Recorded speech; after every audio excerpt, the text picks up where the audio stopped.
Out of nowhere, gates leading to other worlds appeared all over the earth. These dungeons contained terrifying monsters and countless treasures. People looking for new opportunities and dreams began to dive into these dungeons. Making your way through the dungeons was not easy. However, there was one adventurer who rushed through them at a stunning pace. A guy with a black cloak on his shoulder stood right in front of a large red dragon. Having named the beast Bahamut, the young man was not surprised that the elite from America proved too tough. Bahamut continued to sit on the high stone block, roaring. Seeing only one guy in front of him, the dragon began to speak out loud about how soon he would be able to destroy the gate, and when this was completed, he would break out of this suffocating place and turn the world into a sea of fire, beginning to form a bright yellow ball above himself, similar to a hot sun. The guy, after listening to the dragon's monologue, suggested ending the conversation, adding that he would quickly put it out. But the dragon did not listen to him for long, and the next second released fire from its mouth, which immediately surrounded everything around. As the fire engulfed the earth, the dragon stopped and looked down, expecting the boy to be gone. But something went wrong. At the right moment, the guy put a tall, blue, transparent shield in front of himself, and behind it, he watched the dragon's bewilderment. The big beast wasn't particularly disappointed by this. Rather, he was glad that it looked like he would be able to enjoy this battle. The dragon suddenly flew up into the air and rushed down towards the guy. With a powerful roar, the beast's mouth lit up with a hot flame that was about to burst out. The young man in the cloak, standing in place, extended his hand to the side, causing blue sparks to appear around. A bright light immediately extinguished the fire in the dragon's mouth.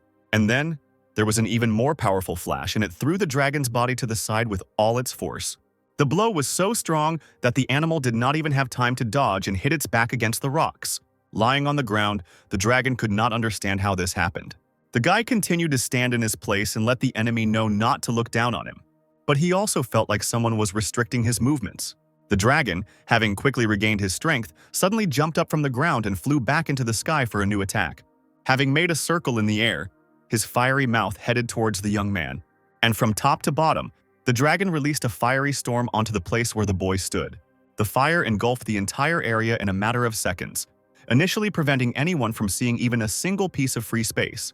But when the fire died down, a boy completely untouched by the fire appeared before the beast's eyes. Not only did he seem untouched by the fire, but he himself began to emit blue fire, showing his strength. The dragon considered this impudence and was ready to attack a second time. Rushing down towards the enemy, the beast was about to open its mouth, but the guy's blue fire began to consume it much earlier. The dragon managed to see how the young man made a dash, jumping behind his back, and above his head appeared the same bright ball, only this time blue. The blue fire gradually began to consume the beast, who considered it absurd that he had been defeated by a pathetic little man. The young man, looking down at the dragon, waited for the end to come and for its power to completely absorb the enemy. The ground beneath him began to crack, forming small crevices with a blue glow. The dragon fell dead, and in due time an incompetent adventurer rose to the top of this world, and his name was Seiki Iori. And this is the story of how he regained his incredible power.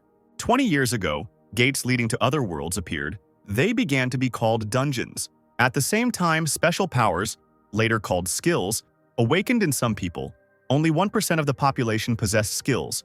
And sometime after this happened, an organization was created for those who wanted to try their luck in the dungeons, which is now called the Adventurers Guild. That's how the world worked in the big city of Tokyo. You absolutely had to have skills if you wanted to challenge the harsh dungeons. And there is not a single person who would dare to become an adventurer without having any skills. But Seiki Iori, who was a first-level person with minimal skills, thought completely differently when he came to the Adventurers Guild. The girl behind the counter looked at the guy and asked him again if he really wanted to become an adventurer.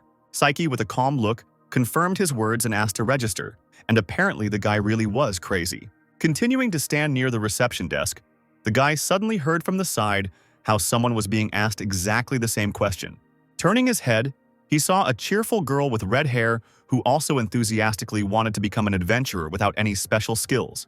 Seiki never imagined that there would be someone here who was as crazy as him. Standing not far from the girl, a tall guy suddenly appeared next to Seiki, standing between the young people. The guy laughed at the two newcomers, declared that this was pure suicide, and offered to personally demonstrate how everything was set up here.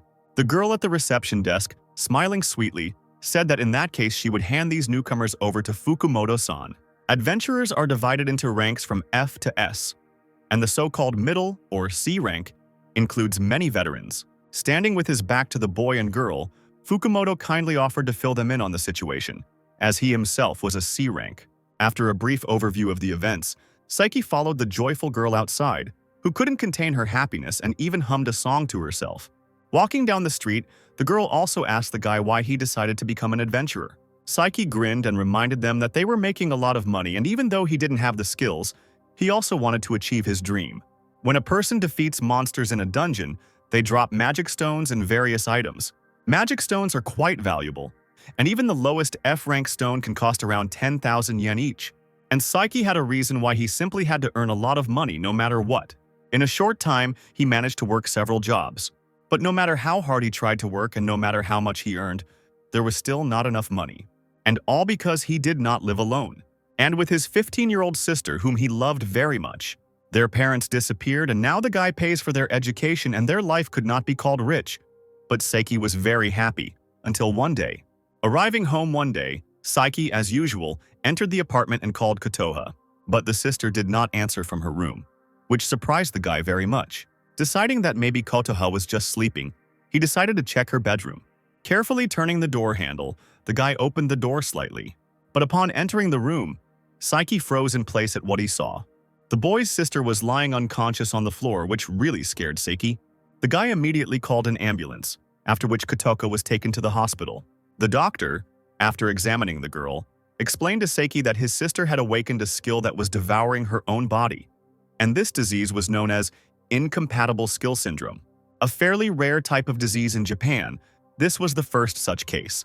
The only cure for this disease is a new drug created in the USA, but they have insanely expensive medical care. After discussing the problem with the doctor, Saiki learned that the cost of treatment was 500 million yen. It was for this reason that the guy decided to enroll in the Adventurers Guild. The girl, continuing to express happiness, noted that adventure seekers are people who follow their dreams. Saiki just chuckled quietly and agreed with the words. After some time, the two reached a blue tent, to which a small staircase led. Inside the room, there was a blue glowing circle in the middle of which lay a blue stone. Fukumoto, who arrived earlier than Saiki, was already chatting with his friends. One of the guys immediately noticed the newcomers that Fukumoto had recently written about in their chat. And the second guy couldn't believe that these newbies were so incompetent. Many people look down on those who have failed to develop skills, calling them incompetent. But that's how important it is to have skills. The girl standing next to Saiki tried not to pay attention to the offensive words. But Fukumoto's friends continued to mock the newcomers.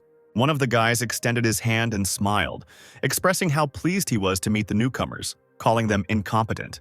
Fukumoto's second friend said that newcomers can learn a lot by watching their elders at work and observing their body movements. The red-haired girl also extended her hand, expressing how pleased she was to meet him. Saiki limited himself to words without shaking hands. Once everyone had gotten to know each other, Fukumoto was the first to head to the dungeon, promising to explain all the details along the way. The girl, wanting to quickly learn the skills of adventurers, ran after her elders, asking them not to rush. Saiki would have preferred if they had explained everything beforehand, but it was too late to object and set his own conditions, and the guy had to resign himself. Exhaling, the young man took a step towards the portal leading to the dungeon. He still couldn't forget how he was called incompetent. After all, if you look at his stats again, you'll notice that the guy had good attack, defense, endurance, and agility stats. In the guild, his status was that he had no skills, of course, because it was a hidden skill. Forbidden Restriction allows the user to use magic from their past life in exchange for skill points. This way, Saiki will level up and gain skill points. And by using them, the guy will be able to obtain the magic that he used in his past life. In other words, Saiki was a reincarnator. In his past life, Saiki easily dealt with all the monsters that awaited him in the dungeon. Even the largest dragon fell too quickly at his hands. In his past life, Saiki excelled in magic and was called the Lone Archmage. However, even after mastering magic, he did not feel the joy that he had been able to experience in this life. The guy didn't even feel sorry about losing his skills. After Kotoha's appearance, Saiki's life became much better. Everything he achieved in his past life was nothing compared to this. But you won't be able to earn 500 million yen in your entire life, even if you work like crazy. That's why he decided to become an adventurer, to earn a lot of money as quickly as possible. Rank adventurer, but with a forbidden restriction, this becomes possible. He will certainly earn the money needed for treatment. All that remained was to hope that Kotoka would wait for her brother. As we entered the dungeon, the sounds of battle could be heard from afar. Fukumoto, armed with a sword, quickly cut down the approaching evil spirits. Fukumoto's friends also stuck close to each other as they fought the ghost wolves. All three used different types of combat, from swords to magic. After finishing the fight, Fukumoto exhaled, stating that the fight was easy since it was an E-rank dungeon. Turning to the newcomers, the man reminded them to watch his movements carefully and learn from everything they saw. The girl, whose smile never left her face, turned to Saiki and asked why he looked so downcast. But the guy asked her not to worry about him, noting that it seemed like the girl liked Amami-san. Looking at the three of them, Saiki realized that, as he thought, they weren't going to teach them anything. But it was still better than any threats. But the young girl did not notice this, and was extremely happy to become an adventurer and see everything up close. Saiki just laughed, happy for his partner. She still should have been more careful in watching everything and learning as she went. This only made the girl even happier. Fukumoto's partners quickly dealt with every enemy in their path. But suddenly, one of the monsters looked at Saiki and his partner. The monster, opening its mouth, instantly flew towards the girl. Saiki's partner closed her eyes in fear and was afraid to even move, thinking that the monster would swallow her. But when she opened her eyes, there was a huge column lying on the floor in front of her, which had crushed the beast. Fukumoto continued fighting and asked if everything was okay. The girl screamed, as luck would have it. The column collapsed just in time, crushing the monster. Saiki answered briefly, only adjusting his sword, deciding not to say anything. Having offered his help, the guy went further after Fukumoto. Next in line was the dungeon boss. Having opened the doors, Fukumoto and his partners resolutely prepared to go forward only to kill the boss, and Saiki and his partner could only watch from the sidelines. Entering through the tall doors, all five found themselves in a red room surrounded by trees, with various patterns visible on the walls on the sides. The first condition of arrive at the boss room without taking damage has been met. After walking a little further, Fukumoto's partners heard someone's voice. The second condition, bring 2 newcomers, was fulfilled. Fukumoto didn't expect that they could get another treasure here. The third condition of bring someone who hasn't awakened their skill yet was met. And since all 3 conditions were met, it was time to summon an additional boss. Right in the middle of the room, a huge beast appeared, forcing everyone to take a few steps back. The monster's menacing eyes glowed yellow.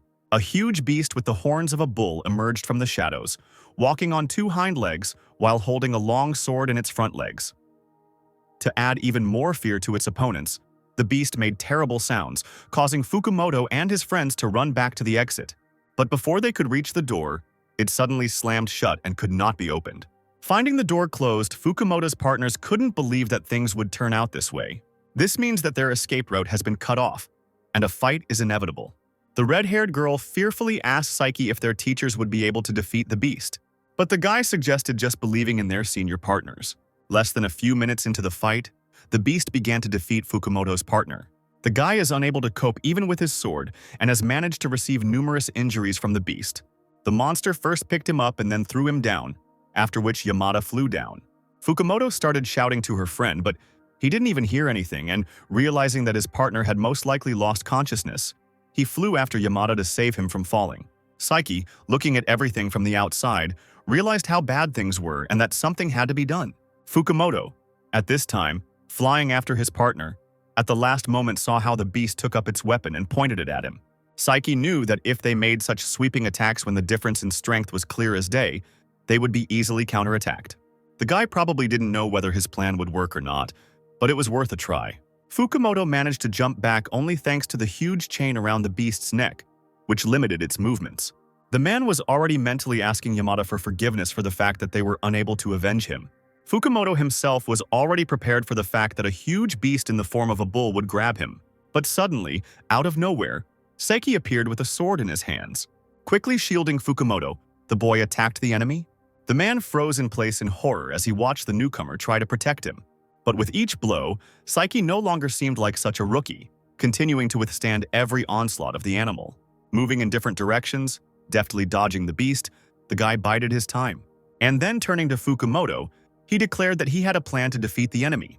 But for this, the man will have to do as Saiki says. There was a specific reason for the all-powerful hidden skill, Forbidden Restriction. In exchange for the ability to use magic, all spells from the past life were sealed. The magic circuit in Saiki's body remained intact, but even after countless attempts, he was still unable to cast a single spell. And perhaps once he lifted the restriction placed on him, he would be able to surpass his previous self. Standing in front of Fukumoto, the boy waited for him to accept his terms. The man, seeing the movements of the young man, began to suspect that he was not incompetent. And it turned out that the guy lied to everyone. But Saiki suggested talking about this a little later, because right now, their main goal is to kill this monster. As soon as Saiki asked to buy him some time, Fukumoto jumped to his feet again, realizing that maybe this boy could help them. Having promised to do everything in his power and thanked him, Saiki went to fulfill his promise. In front of the two, the tall beast continued to stand, already about to launch another attack. But several fireballs flew from the side into his face. Saiki turned his head and saw his friend Fukumoto. Hasegawa, angry that the beast killed his friend Yamada, was ready to fight to the last using his magic. This only made the beast even more angry, and Saiki had to run away. And Fukumoto, while running, asked how much time the guy needed. The young man, thinking quickly, declared that 3 minutes would be enough, since in his past life, he had already fought with Minotaurs. Fukumoto didn't expect that it would take so much time, because he would die while he was buying time. The other monsters in this dungeon were no match for them, but if they fought them with normal tactics, they would be finished. Saiki ran up to the red-haired girl and made sure that she was okay. The girl, without a single scratch, asked if the guy had really blocked that attack. Having gained a respite for himself, Saiki turned to Amami, who continued to sit frightened behind the columns.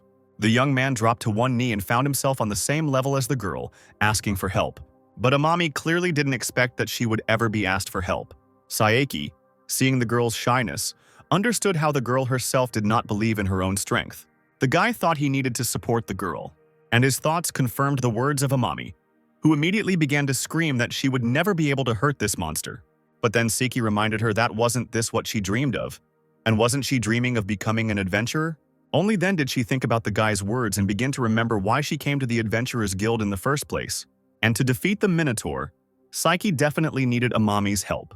The girl looked guiltily at the floor, but without thinking twice, Amami agreed to definitely help the guy.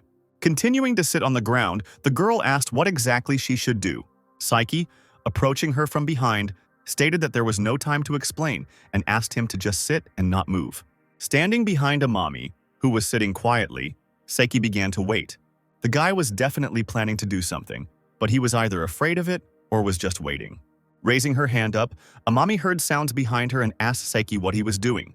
Looking at the girl, the young man asked her not to be angry with him before starting.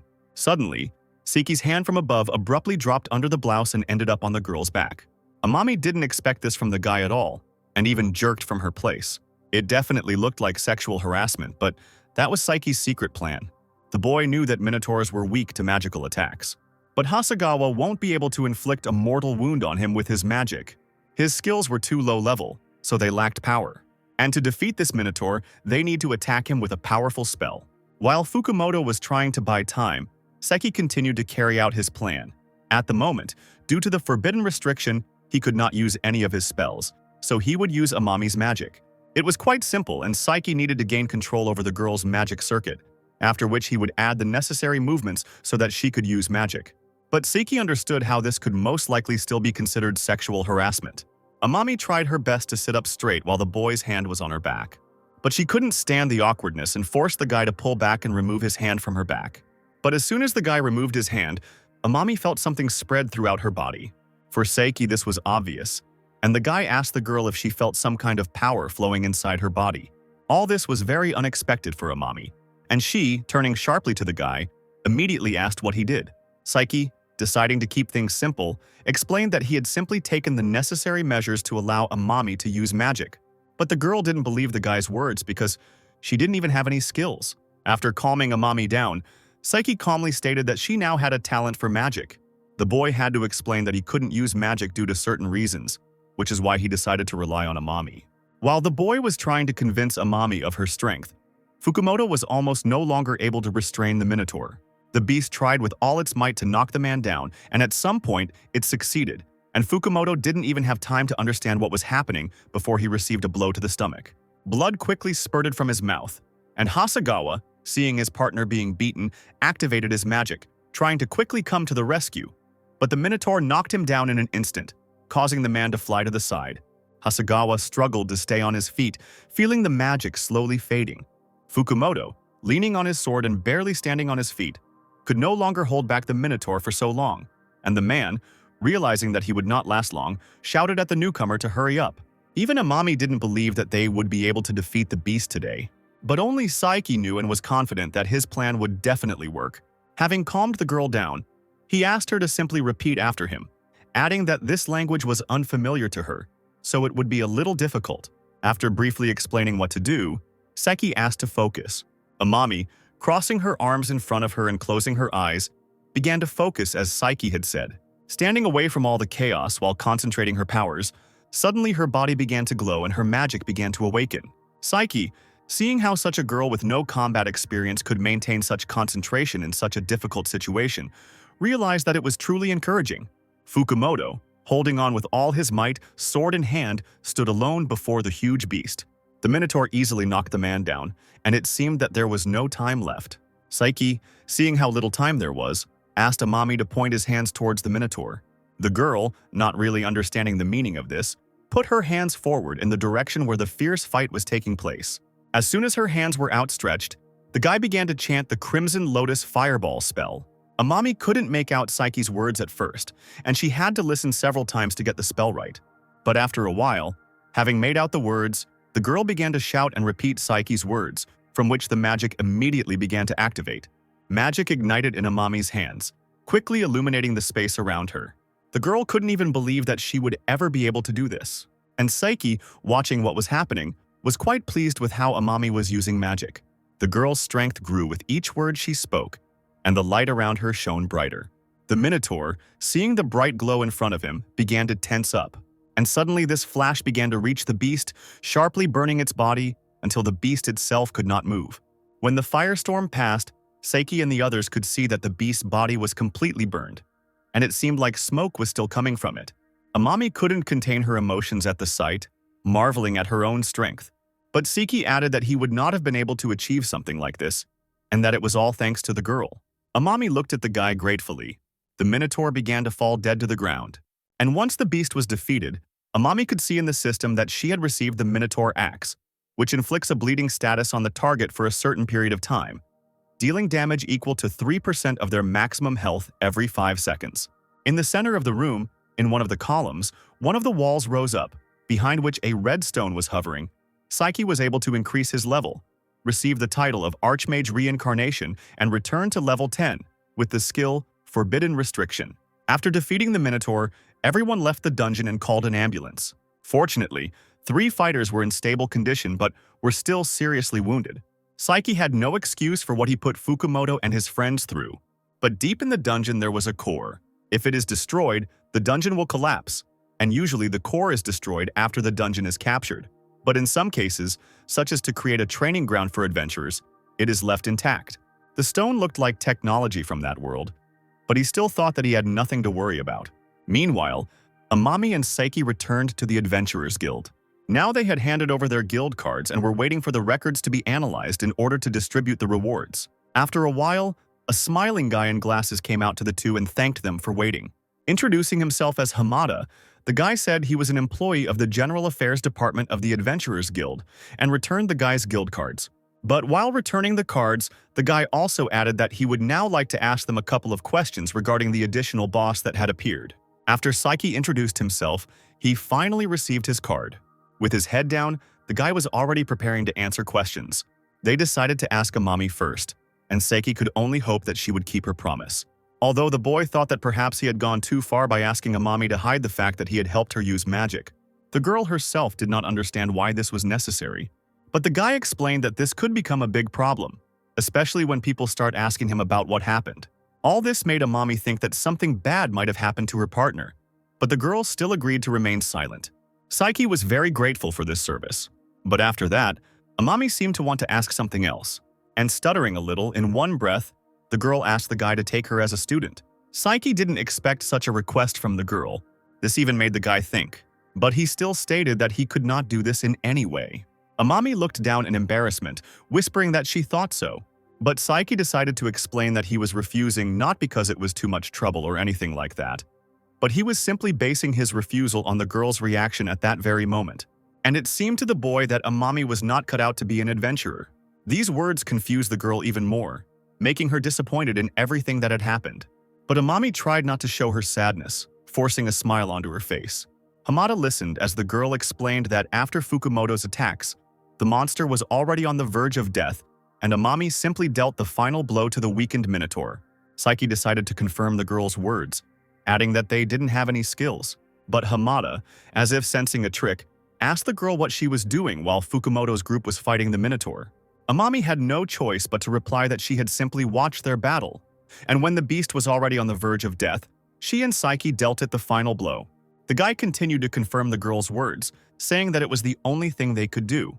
Hamada, clarifying every detail, tried to find out whether it was correct that the last blow was registered to Amami. And having received a positive answer, the guy was able to verify that these two had managed to defeat the Minotaur without possessing any skills. And handing over 2 envelopes, Hamada thanked them for their cooperation. The envelopes contained the payment for winning, and as Saiki opened them, he guessed that there was probably 20,000 yen in there. But when he pulled out the check, the guy saw the amount of 250,000 yen. It was a sum much larger than he expected. But Amami had an even larger sum, 3 million yen. That's how much it cost to defeat the Minotaur. And according to the rules of the Adventurers Guild, 75% of the entire reward goes to the person who deals the final blow, while the rest of the group splits the remaining 25 among themselves. Amami couldn't believe the amount, as if she was seeing such numbers for the first time. Hamada also explained that this was done so that the entire reward would not go to the person who delivered the final blow, and that they were rewarding not only those with offensive skills, but if Amami and Saiki were on the team, the entire reward would be divided equally. So Hamada suggested that the guys consider joining a clan. And finally, the guy said that the guild has high hopes for young people. Saiki decided to simply promise that they were incompetent and would do their best. Thus, he earned 250,000 yen on his first day working for the Adventurers Guild. But before leaving home, Amami, as soon as they were alone, said that she wanted the guy to take her check too, since she almost didn't even make it. She was very ashamed to accept such a sum. But Saiki said that without the girl's help, he wouldn't have been able to do anything either, and therefore asked to stay with him. Besides, if the guild found out that the guy took the check, there would be a fuss. And that couldn't be allowed. And to encourage the girl to take the check, Saiki reminded her that in that case, Amami could simply burn it if it was not needed.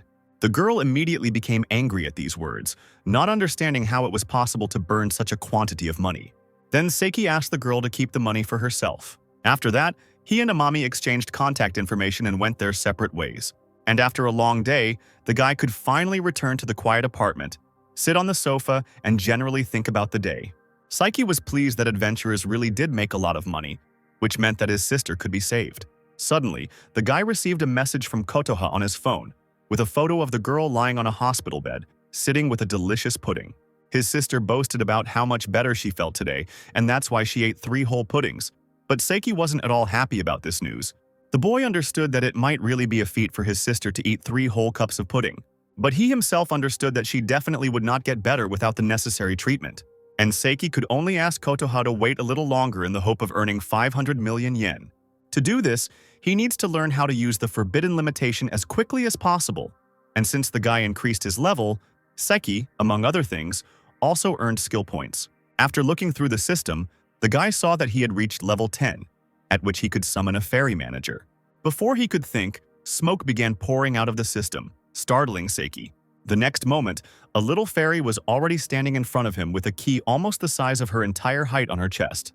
Saiki looked in surprise at the new guest who was hovering on the table. For a few seconds, she levitated in the air with her eyes closed. But suddenly, she opened her eyes and the guy saw that the fairy was very unhappy about something. Before she had time to look at the guy, she began to shout throughout the apartment that the guy was very slow. The fairy yelled at the guy, saying how he could miss training for 20 years. But Saiki, not understanding anything, tried to calm her down and find out who she was and what was going on. The fairy immediately calmed down and was only too happy to explain everything. It turns out that she was created by a guy from a past life and was a fairy who controlled the forbidden limitation. And that meant she had only one goal: to make Saiki stronger. That's why she was disappointed that the guy had been idle for 20 years. The fairy wasn't even afraid to call the guy a klutz, but it seemed as if Saiki himself was seeing such a creature for the first time. Trying to figure out what was going on, Seiki couldn't remember at all creating a fairy in his past life. The fairy laughed and suggested that perhaps the guy was simply missing some of his memories. All this was very unexpected for Seiki. After thinking for a bit, he finally began to remember something. The fairy thought that perhaps the guy had some idea, but Seiki only concluded that he did not remember his death. But he remembered that he was affected by an incurable disease and that he was becoming weaker with each passing day. The fairy could only add that she was born only after the boy's death.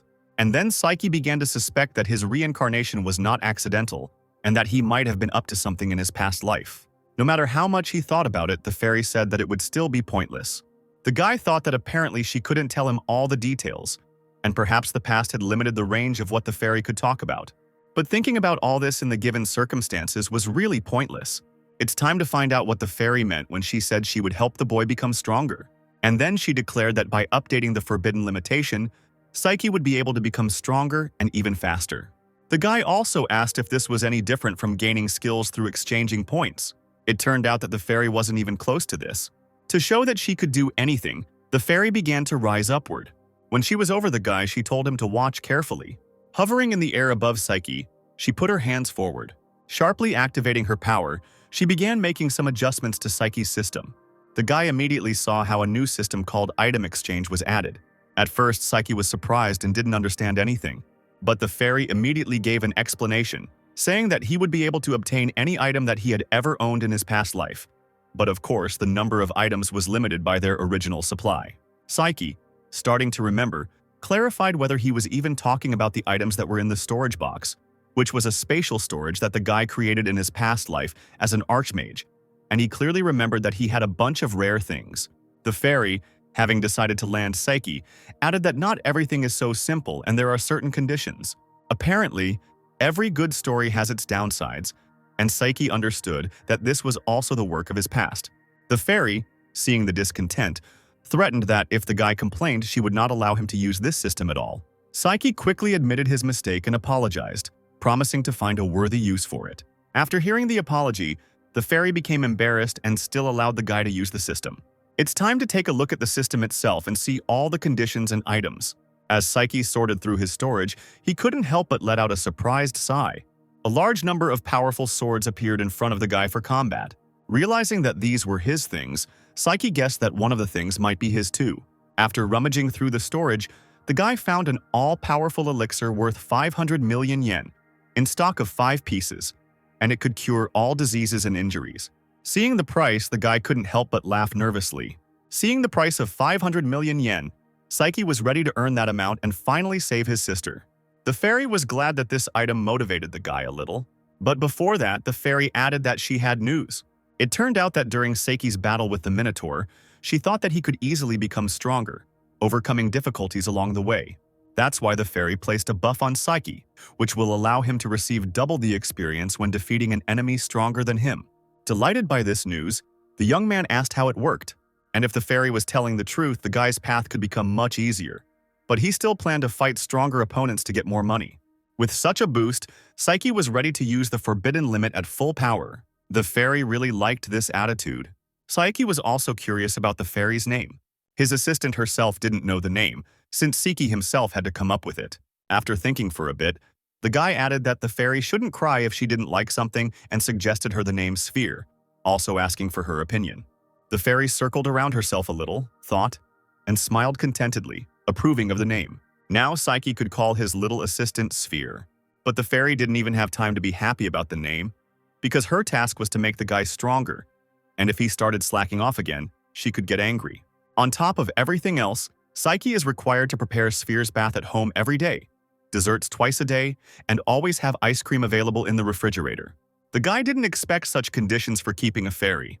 All this required money, but the fairy controlled the forbidden restriction and could ask for anything in return, understanding that the guy had no choice.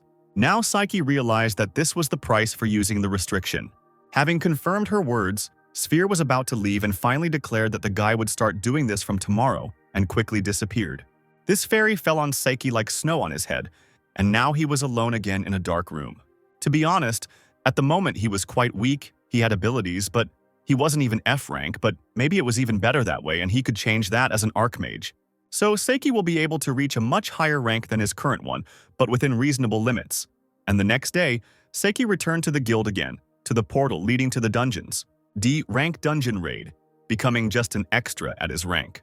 Standing with the other adventurers, Takai, a master of the longsword, approached Seiki to introduce himself. He also met Suzukaze, who had the skill of a variable bow and arrow. The others also welcomed the guy into the team. Takai added that they were just one person short of completing the group, so Seiki practically saved everyone. But it wasn't without one of the team members loudly reminding him that F rank doesn't get any loot, which means the guy won't get anything. But Seiki, not taking offense at the words, stated that he would nevertheless be able to compensate for his lack of skills. Entering the portal, one person from the group still told the guy that he didn't have to worry, since there were already 3 C rank people with them. But Ozawa himself was a D rank, making the team already strong. Looking at the team, Seiki could deduce that Suzukaze was a C rank, which was strange considering his young age. Finally, everyone was assembled and could enter the dungeon. Seiki, walking behind everyone, noticed a strange tall guy walking next to him. Carefully turning his head, he saw a young guy who was clearly hiding something, and anything could be expected from him. With a team like this, Seiki will always have to be on her toes. D rank dungeon. A large corridor appeared before everyone, with green light shining from the windows. The boss fight started almost immediately. Everyone tried to encourage each other, praising their fighting skills and techniques. Everyone gave it their all, wanting to take everything from today's fight. The youngest, Suzukaze, with her bow, advanced on the huge orc with a spear, hitting him right in the head with arrows. Takai used his focus on a point, knocking down all his opponents. All this time, everyone was shouting at Seiki that it was dangerous here and he should be careful. But the guy wasn't at all offended that he was being deprived, and even thought about when he would join the fight. Meanwhile, the large orc aimed at the rear of his enemies, but Suzukaze quickly stopped the attempted attack. Seiki immediately realized that this orc was going to use fire breath on the girl, but she herself did not seem to notice it, and if the guy did not intervene, everything would go awry. Deciding to help the team, Seiki quickly drew his sword and ran towards the large monster. The guy tried to ignore the others' cries that it was dangerous. Seiki himself simply couldn't ignore the lady who was oblivious to the approaching attack. Suzukaze, seeing the guy, at first did not even understand what was happening and was very surprised. Seiki managed to prevent the use of fire breath, and now the guy could try what he had learned last night. As it turned out, at night he was studying the system, trying to learn something new.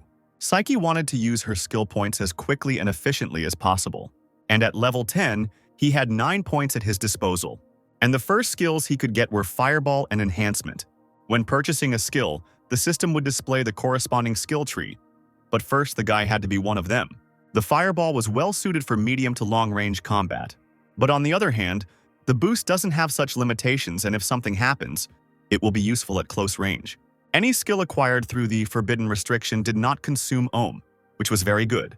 This meant that Seiki would be able to use the enhancement anywhere and anytime, and such a skill would clearly be extremely useful. And after choosing a buff, it was also worth taking a look at the skill tree. While looking through the system, the guy came across a pretty good skill that immediately attracted him. Apparently, the right branch was more geared towards close combat, and since skill points weren't infinite, Seiki could focus on close combat. This meant he had even more of an advantage. As the boy attacked the orc in close combat, the others tried to shout that a newbie without skills shouldn't take such risks, and that for his own safety, he should step back. But Seiki only stated that even an extra like him was capable of something. Coming close to the monster, Seiki quickly used a sonic boom, which sent him flying to the side. After this, he received double experience for defeating a strong opponent, and also increased his level. As soon as the others saw the orc fall dead, the team began to scream in surprise, not understanding how such a newcomer had managed to cope with the fight. Suzukaze is one of the few who definitely didn't consider the guy an extra after what she saw. Ozawa couldn't help but let out a surprised and pleased sigh. So Seiki got 2 levels of victory per orc, and compared to the Minotaur, this is the best that could be expected with the additional experience boost. Just as he was about to head towards the exit, Suzukaze stopped the guy and blocked his path. The girl was clearly outraged by what happened. She couldn't believe how a guy could be so strong with such a low rank. Seiki couldn't think of anything better to say than that he only acquired the skill yesterday, but Suzukaze still asked him to warn her in advance about such things. The guy, deciding that he didn't need problems, agreed with the girl. However, if something happens, it will be too late, and the team must keep an eye on each other, ready to come to the rescue. Saiki, gaining the girl's trust, apologized to her for such a thoughtless action. Suzukaze, having accepted the apology, reminded him that it was Saiki who saved her from the orc and thanked the guy herself. The young man did not expect gratitude for such an act. And after the girl's words, Saiki's heart immediately felt warm and pleasant. It seemed like they definitely had a chance to become friends. After the battle, the remaining fighters discussed and complained that now they would have to divide the spoils equally. But Takai tried to encourage the team, saying that now with Saiki, they had a chance to clear the dungeon much faster. Ozawa, accepting his mistakes, decided to apologize to the guy for his rudeness. And then Saiki, in response, also decided to apologize for not warning everyone in advance. Saiki hadn't told them precisely because, if they knew the truth, they might reject his application to join. But now, the guy had begun to be accepted into the team, and he was definitely no longer just an extra. And Ozawa confirmed the guy's thought, saying that he was counting on him. And shaking hands, Saiki promised to do everything possible for the team. The boys' raid went smoothly, and then shortly after they defeated the dungeon boss, the experience points they received for the dungeon were doubled. As a result, Saiki was now level 17. The guy even felt there was a catch in the fact that everything went so smoothly.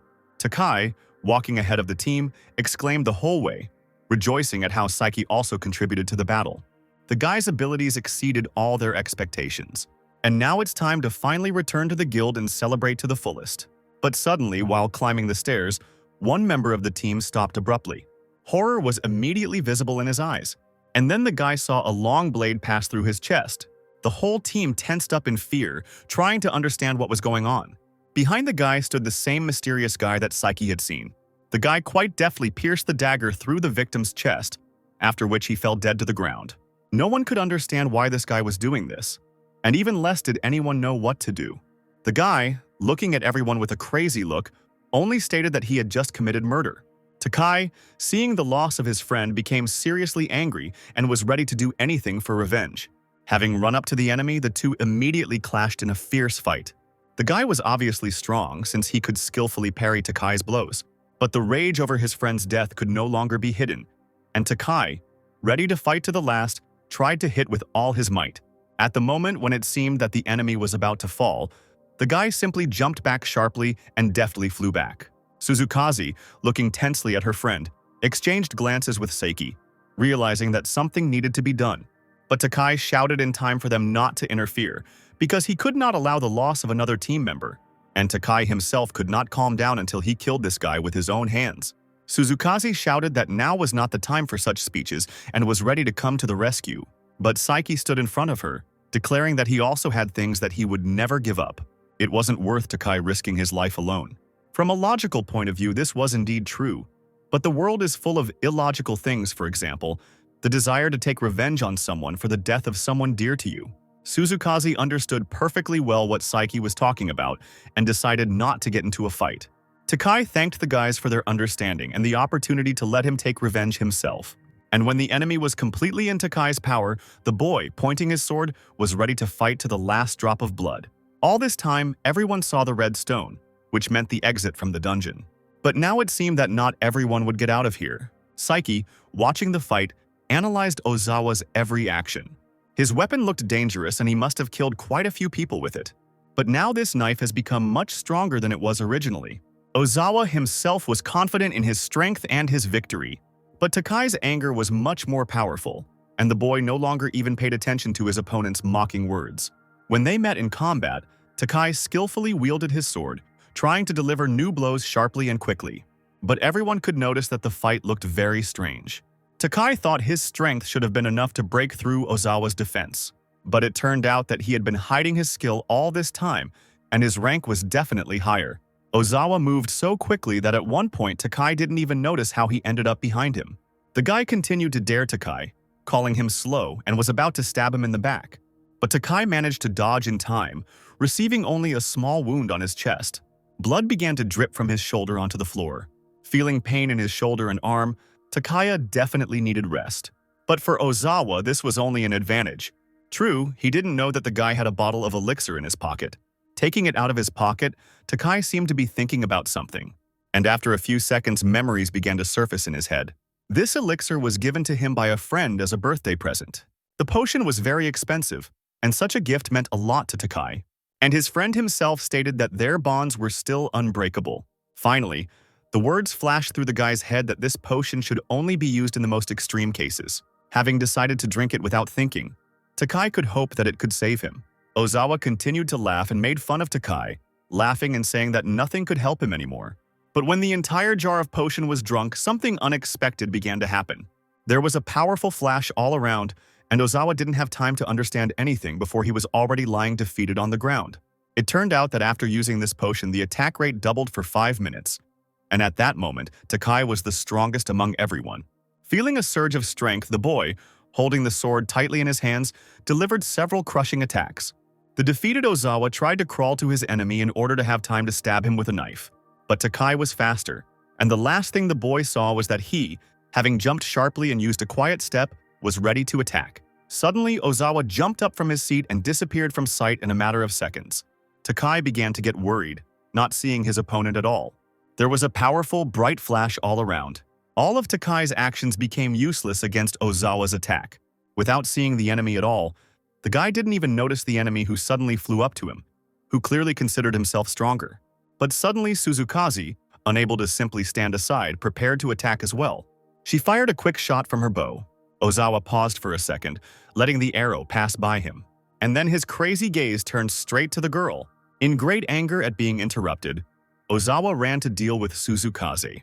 Suddenly, almost flying up to the girl, Ozawa grabbed her by the blouse and pulled her towards him with all his strength. The guy reminded her that Takai told her not to interfere and that she had made a huge mistake. Tears of fear slowly flowed down Suzukaze's face, and she herself was afraid to take even a step. Ozawa, having decided to start with her in this case, threw the girl to the ground and began to strangle her with his hands, swinging his knife. But before he could even move his hand, Saiki appeared in front of him, preventing him from carrying out his plan. A glimmer of hope appeared in Suzukaze's eyes. Ozawa didn't expect such an opponent in front of him and even laughed at it. And since Saiki had the right to interfere with him, Ozawa decided to kill him first and then deal with the rest. Takai, with wounds on his face and barely able to stand, only asked Saiki to defeat the enemy for him. And after these words, the guy fell to the ground. Saiki was left alone in front of Ozawa, shielding the girl sitting on the floor. The guy had already managed to get on Ozawa's nerves, and he didn't even believe that some extras could defeat him. But suddenly, Saiki, without answering, fired a quick shot in the form of a large blue ball. Showing that he wasn't afraid, the boy smirked as he saw Ozawa being knocked off his feet. The enemy himself started shouting for the guy to stop showing off. But Ozawa's speed and weapon presented a major challenge, and Saiki had no time to stand on ceremony. The guy's enemy, after each attack, quickly came to his senses and, once again getting back on his feet, was ready to fight again. Having gained a foothold, Ozawa ran sharply towards Saiki, surrounding him from all sides. At that moment, the guy froze in place, analyzing his every action. And having waited for the right moment, the young man was able to parry the blow from the front, holding his sword in front of him. Ozawa struck the blade with the knife and noted how keen the boy's eye was. Saiki was able to easily repel even such an attack, which once again amused the enemy. Both boys were taunting each other, throwing insults at each other, provoking each other. Just when it seemed like Ozawa might strike again, Saiki suddenly pushed the boy away, causing him to lose his balance. Seeing him flying back, the young man prepared to deliver the decisive attack. Suzukaze, looking at everything from the side, couldn't help but notice how fast Ozawa was. But for Saiki, his speed wasn't a problem, and such a skill certainly did not pose much of a threat. Using a rapid acceleration, Saiki himself began to run after Ozawa. The attacks of both of them became stronger and stronger with each blow, and in that moment, the guy found himself face to face with his opponent, showing his advantage. Suzukaze, watching the battle unfold, looked at Saiki in surprise, not believing that he could be so strong. Ozawa, at the moment when it seemed that their strength was equal, could not accept the fact that the guy had caught up with him. But Saiki's swordsmanship and defensive body movements placed him at a level above that of an ordinary beginner. But what scared him more was the strange feeling emanating from the guy. With every cell of his body, Ozawa felt Saiki's terrifying aura, which dulled his strength significantly. It was even becoming unclear who this guy really was. Ozawa's strength began to decline, and the boy no longer understood how to win. Suzukaze stood behind a large rock the whole time to avoid being hit. And when Ozawa looked at the girl, an excellent plan immediately formed in his head. Having launched a projectile at the girl, Suzukaze only managed to scream in fear and hide deeper behind a rock. In that moment, his hand was already close to her, which made it even more frightening. But Saiki, considering this a dirty move, sharply parried the attack, plunging his sword into the enemy's back. Ozawa froze in place, at first not even understanding what had happened. He clearly didn't expect to see a guy next to him so quickly. The long blade entered the enemy's back with all its force. For Saiki, this move was the most obvious, which gave him a great advantage, and Ozawa was already lying on the ground in front of him with a large wound. Ozawa, not wanting to give up so quickly, shouted that it was not over yet and tried to use a destructive ram. But something definitely went wrong. The guy couldn't use the skill at all, which surprised him greatly. Saiki's opponent immediately began trying to find out what he had done. Skills and spells are similar to each other because they both require mana. And so the guy struck the vulnerable point of the mana channel in Ozawa's body. In this way, he was able to stop the flow of his mana. That's why he couldn't use his skill. Ozawa couldn't win with his speed, and now he couldn't use his skills either, making him very weak. He only had a knife left, but being cornered, it was too late to try to do anything. Ozawa, lying on the floor, could not contain his anger and shouted the guy's name. Despite his defeat, he was ready to share with Saiki one interesting piece of information about the dagger. Turning his head towards the boy, Ozawa asked him to kill him with this dagger, because then he would become stronger every time he killed with it. And it turns out that he would gain more experience from killing people than from monsters, a fact they carefully tried to hide so that adventurers would not start killing each other. Suzukaze, hearing the guy's words, was convinced that he was crazy. But Ozawa continued to say that he was giving the dagger to Saiki, and again offered to kill him for experience points. He also added that after this, the guy will know what it is like to take someone's life. Now Saiki understood why Ozawa was killing people left and right. The guy, lying on the ground, waited for them to finally kill him, repeating only the words about death. But Saiki even felt a little sympathy for his enemy. Hearing the words about sympathy, Ozawa did not understand what the guy meant. But Saiki could understand some of Ozawa's feelings, as he seemed unable to escape the cursed desire to become stronger. And if it weren't for the prohibitive restriction, he could have become the same. In his past life, he saw many people who had to choose a path through which they became stronger. Ozawa, not hearing an answer, began to scream even louder so that the guy would finally kill him. But Saiki didn't even think about doing this, and nothing could convince him otherwise. Ozawa couldn't understand the reason because Saiki himself said that he understood his feelings. But more than that, Saiki also thought they were similar. And if the guy kills Ozawa, something inside him will definitely die, and that's why he won't do it. Ozawa, not waiting for his death, suddenly opened his mouth, pulling out a small gray ball.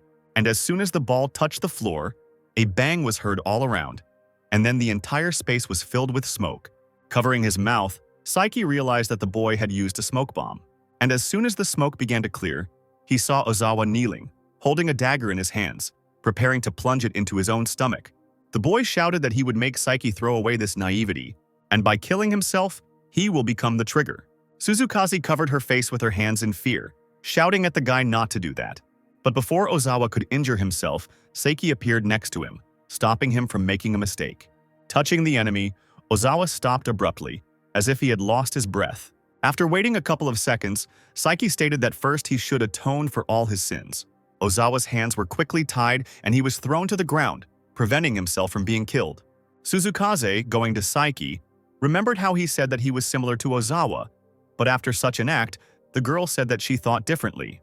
Until the very end, the boy's desire to save the enemy's life remained unshakable, and he even thought about saving him. Saiki even laughed, realizing that the girl was worried about him.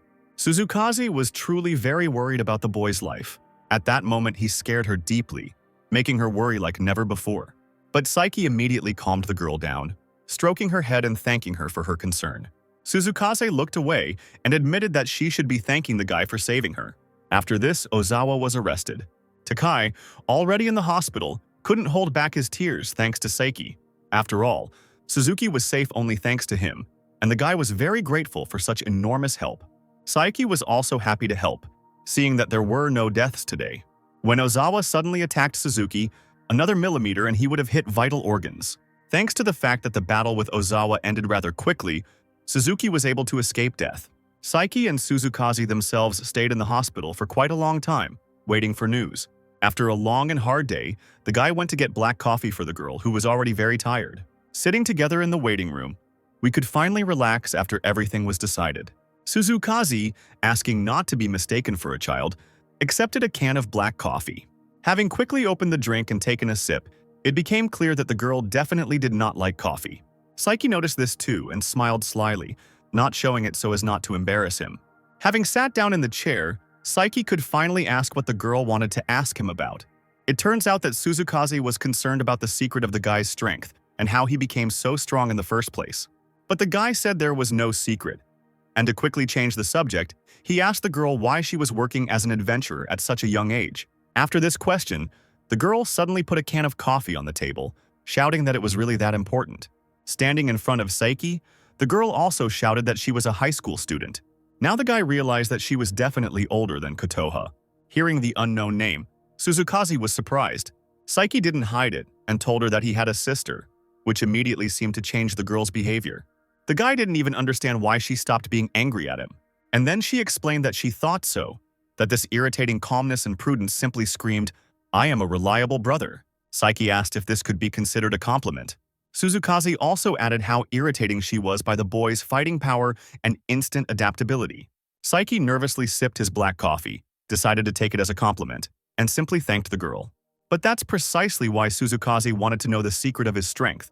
And with a cute expression, the girl asked him to share this secret with her, not forgetting to call the guy brother. Saiki, feeling awkward, immediately began asking the girl to stop talking like that, but she still continued to beg him.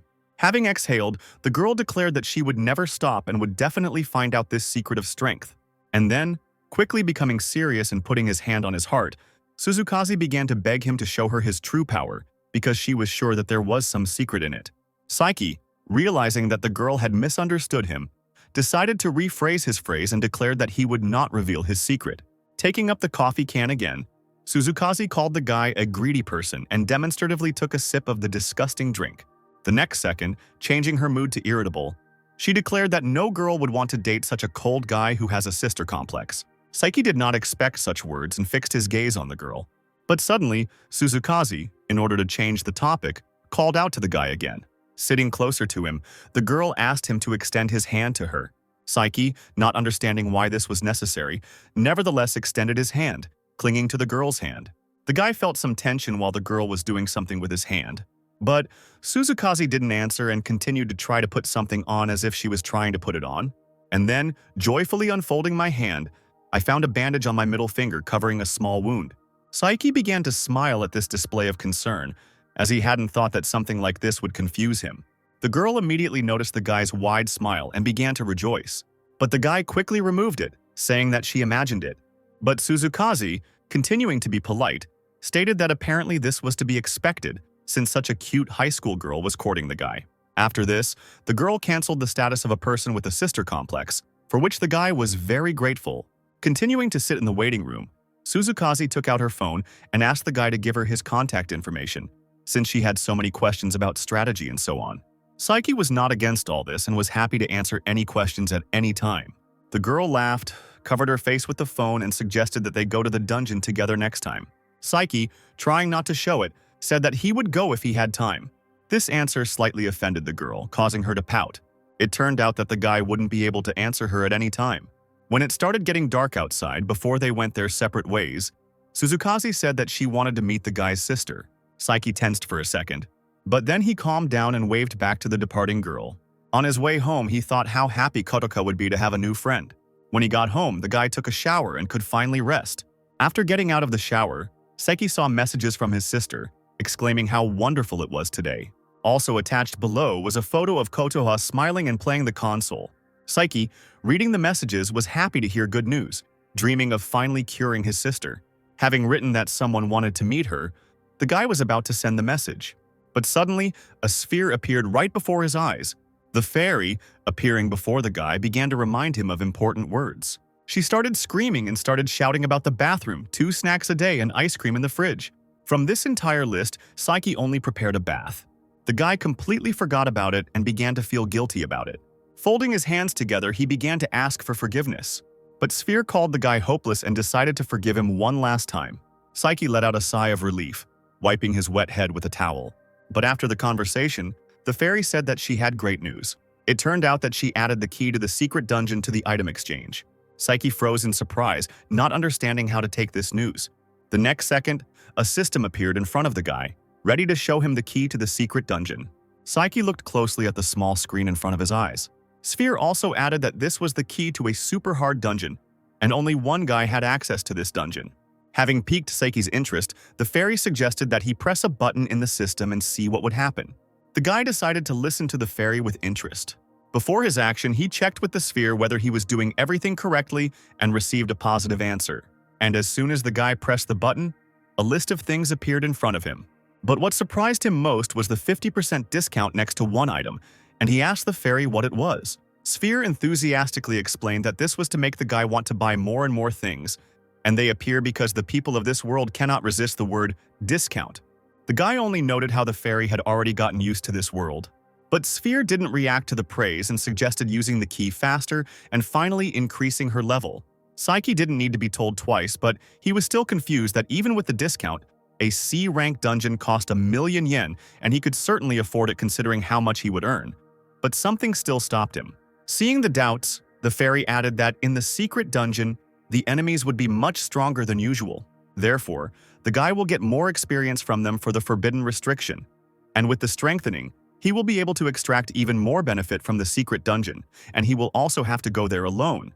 So the difficulty will be quite high, but for Psyche, it will be much easier. In other words, the greater the risk, the greater the reward, and the guy understood that even considering that this was a C-rank dungeon, its difficulty would be many times greater. The sphere laughed, asking its master if he was chickening out. But Psyche replied that he would simply decide to save up money for now to buy a key to the B-rank dungeon for 5,000,000 yen. The fairy was very intrigued by this decision, and she completely agreed that there was no need to rush. But the guy could also use the item exchange to sell things from the dungeons, and thus make money. The satisfied sphere noted how great the legacy of Psyche's past life was. The guy thought that he should thank his past self for such a good supply. Without thinking twice, Psyche chose the C-rank dungeon key. Immediately in front of him, a small purple door appeared, leading straight into the dungeon. The sphere, seeing how Psyche was about to head there right now, stopped the guy, reminding him how he had just recently returned from the dungeon. But the guy didn't want to waste a second, wanting to earn points as quickly as possible. The fairy only laughed, noticing how the guy had finally gotten a taste for it, but Psyche refuted Sphere's words, saying that everything was as usual. The fairy declared that the guy was a true loner archmage. Turning to his assistant, Psyche thanked the sphere, saying that thanks to her, he would become stronger in the blink of an eye. The fairy, a little worried, said that she should thank him later when the guy returned unharmed. Laughing, Psyche said that if he died, he would no longer be able to do this. Realizing that the guy was not going to die yet, the fairy began to urge the guy on. Finally, she asked Psyche to buy her some ice cream after returning. The guy promised to keep the request, and he took hold of the door handle, entering the dungeon. Opening it, the guy was greeted by a bright light, opening a portal. Meanwhile, Kotoha, while in the hospital, woke up in the middle of the night. The girl was awakened by a sharp cough that left blood on her hand. Kotoha looked closely at the cough marks, not understanding what was going on. Having decided that she needed to wash her hands, the girl tried to get out of bed. But as soon as she stood up, she immediately fell to the floor. The nurses quickly ran into the room, noticing the girl lying there. Trying to call out to Kotoha, Sister Seiki lay with her eyes closed, clutching the blanket that had fallen to the floor. The nurse shouted loudly for the doctor to be called quickly. Kotoha was trying to say something all this time. The doctor, helping the girl to stand up, asked her if she was okay, but Kotoha didn't answer, remembering only her brother Seiki. The guy, entering the door, found himself in a large, dense forest. This forest was different from any he had seen before, and he had to be on the lookout for any signs of monsters. Looking around, the boy noticed lennox fruits hanging on the tree, resembling flowers. After opening the system, Seiki read more about these fruits. In his past life, he could not have imagined that they would grow here. The fruits of the lennox are used in alchemy, but they are not rare, and there is no point in stopping to collect them. However, if lennox fruits grow here, that monster might be somewhere here too. He's fast, so Seiki will get more experience from him. After looking at the stats in the system, the guy decided to check what would happen. First, he used a sonic boom, which caused the leaves on the tree to shake. Using acceleration, he froze in the sky, listening to every rustle. And it seems Seiki was right about his guesses. Before he had time to jump down, a jumping animal with an unusual color and shape appeared from the distance of the forest. This way, Psyche won't have to stop to benefit. Having landed on the ground, the guy quickly ran straight after the animal, trying to catch it. In this state, he can't keep up with this turbo rat and he needs to come up with something. As soon as the guy thought about this, a small pink cloud appeared before his eyes. The sphere appeared before my eyes, asking, "What about the Icenia?" Psyche, continuing to run, did not expect that a fairy could appear even in dungeons. But the guy's assistant noted that she couldn't appear in regular dungeons, but in secret ones, prepared especially for Psyche. This was possible. The sphere, as the controller of the forbidden limitation, was able to penetrate here with ease. Flying at the same level as Psyche, who was running past, Sphere wanted to say that sitting at home all day was very boring, but suddenly decided to say that she was simply worried about the guy and decided how she should help. Understanding how the fairy ended up here, the young man remembered that the Icenia is a carnivorous plant, and the sphere shouted that they would try to eat everything that caught their eye, and that they should lure the turbo rat to them, and then the plants would do all the work for Psyche. The guy really liked the plan, and it was worth trying this idea by releasing the Icenia. The fairy, having done all the work, continued to fly nearby, while Psyche began to feel the presence of a stranger behind him. A huge crowd of monsters was running behind the guy, not allowing him to stop in place, and a turbo rat was rushing forward in front. The sphere shouted to run forward, saying that the Iceni lived there. Psyche was only glad about this turn of events, and tried to direct the beast in the right direction. Turbo Rat was running at high speed through the forest, squealing. Psyche felt like the animal had run out of fuel and had no way to eat the lennox fruit to replenish its strength. The guy could have caught the rat right at that moment. In pursuit of prey, Psyche jumped right above a large plant that had already opened its mouth. The sphere screamed loudly at the boy to be careful, and suddenly, the ice cream closed its large mouth with sharp teeth, capturing everyone who was nearby. The fairy flew up to the plant, looking for Psyche, not understanding whether he had been eaten or not. But suddenly the system showed a notification that the guy's level had increased, and the plant itself began to glow from within. The stem began to twist in different directions, and fire began to blaze around it. The plant burned to the ground in a split second. Before Sphere could panic, the predator fell to the ground, and Psyche emerged from its jaws safe and sound. The system showed an increase in level to 32nd. The fairy finally exhaled, glad that the guy was completely okay. But they still had one more problem, in the form of a huge number of monsters that surrounded the moat in which Psyche stood from all sides. The enraged monsters were preparing to attack at any moment. Sphere suggested retreating, thinking that they would not survive this fight, but Psyche thought differently. Now everything was completely different, and he felt much stronger. Having used the enhancement, the guy began to prepare for the attack. Having completed his preparations, the guy was full of determination. Gathering a fireball of crimson lotus in his hand, he threw the charge at his opponents, stunning and blinding each one. A bright flash surrounded the entire ditch, making it impossible to see anything for the first few seconds. Before the smoke had cleared, Psyche saw in the system that he had gained 20 levels. Sphere, folding her arms and standing next to the guy, stated that helping him turned out to be quite a difficult task. But Psyche reminded him that the fairy was only screaming somewhere behind his back. These words made Sphere very angry, and she immediately began to protest, forcing Psyche to shut up. The guy didn't decide to be cheeky to the fairy, because she could very well help him in the dungeons. But Psyche still laughed off to the side at how loud she was, and yet, since their first fight with that turbo rat, they had made so much progress that Sphere couldn't even remember who else was capable of something like that. Before leaving, Sphere reminded everyone to check and make sure that all the dropped items had been collected. After looking at the items in the system, Psyche was confused by the fact that there were so many items of rare quality. But it all made sense, since the chances of rare items dropping in secret dungeons are quite high. Looking at the entire list, the guy noticed one thing that really interested him, and he even asked the fairy's opinion. Sphere looked at the item and declared that if the lizard steel was sold, it would be easy to earn several million. Psyche couldn't help but be surprised when he heard such a huge price. The thought immediately arose in his head that if he continued to go into these dungeons, he would become a millionaire in no time. C. Rank secret dungeon the guy could visit, since there is only one key for the dungeon at each rank. And in that case, next time Psyche will just need to go to the B rank dungeon. Sphere considered the guy too confident, reminding him that there is a colossal difference between B and C ranks. But before the guy could answer, he suddenly felt the presence of someone else. It seems they have no time left to relax and chat, and they should be on guard. Psyche, turning around, noticed a devil in female form on top of a large lizard, which was carefully sneaking up on the victim. The sphere immediately recognized her as Naga, the boss of this secret dungeon. To fight this monster, it was recommended to be level 150. These demands were too high and the fairy began to scream that they could not cope. But Seiki was only thinking that Naga would be a great handicap. At first, the fairy did not understand her master's thoughts. Moreover, they had already achieved their goal and there was no need to fight the monster. Saeki, warming up before the fight, called Sphere a panicker, saying that defeating this creature was the shortest way to help Kotoha.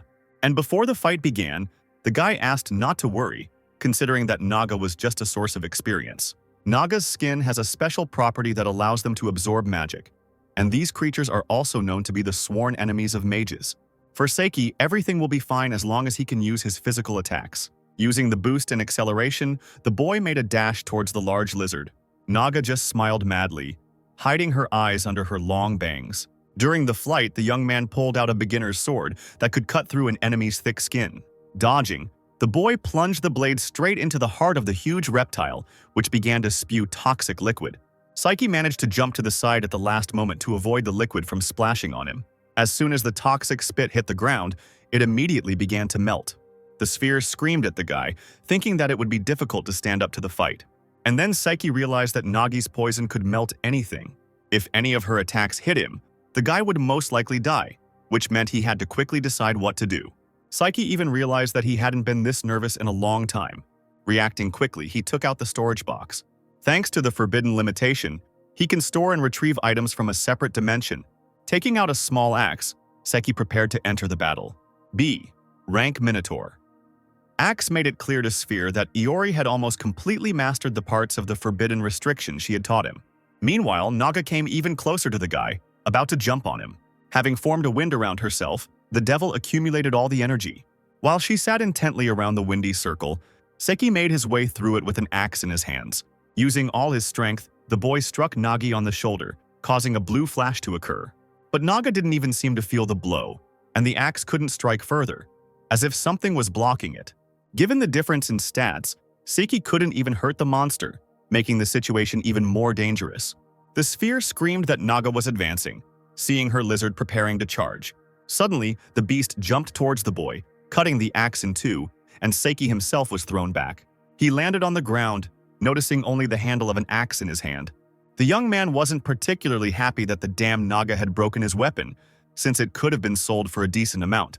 It became clear that any of his weapons would be unable to do anything to Nage. It was too late to retreat, and having put everything on the line, Seiki was confident that he could try. The guy pushed off the ground, jumping towards Naga. Using an aerial maneuver, Seiki flew over the lizard and the devil. Standing directly above them, the guy put two fingers together, preparing to snap. And at the wrong moment, flying closer, he activated a sonic boom into the reptile's mouth. The lizard began to scream, making loud noises as Seiki continued to attack. After using the Crimson Lotus Fireball, the monster began to burn in flames. But the Nagas were not at all afraid of magic, and Seiki only replenished their mana. But the guy had a plan, because there had to be a limit to the amount of magic she could absorb.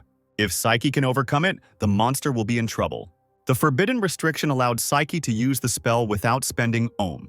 After directing a large number of Crimson Lotus Fireballs, a barrage of bolts rained down on the Naga. Even Sphere was surprised that Seiki really wasn't spending Ohms. But using so many spells in such a short period of time will put a lot of strain on the body. And the guy's body couldn't take it anymore, which is why he started spitting blood while using spells. But the pain Seiki felt was nothing compared to the pain he would experience from losing Kotoha, and he was prepared to go on until the very end. Continuing the offensive, another barrage of firebolts fell upon the monster. The Naga began to crumble, literally falling apart. Seiki realized that he had exceeded her limit. Sphere tried her best to support Seiki, shouting that he could handle it. The guy, with the last of his strength, held the offensive, continuing to attack.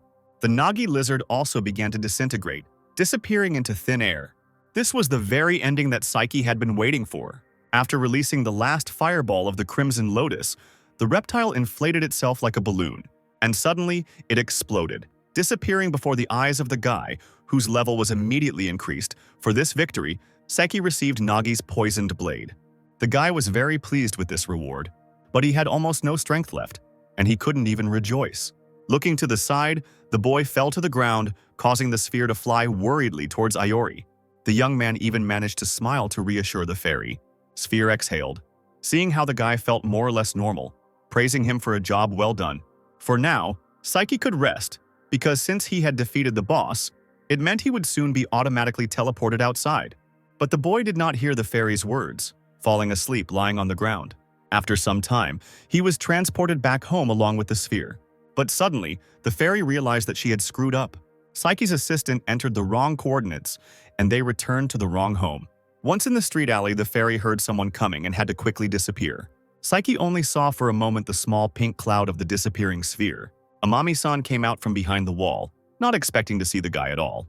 The girl, greatly surprised, began to shout Saiki's name, trying to wake him up.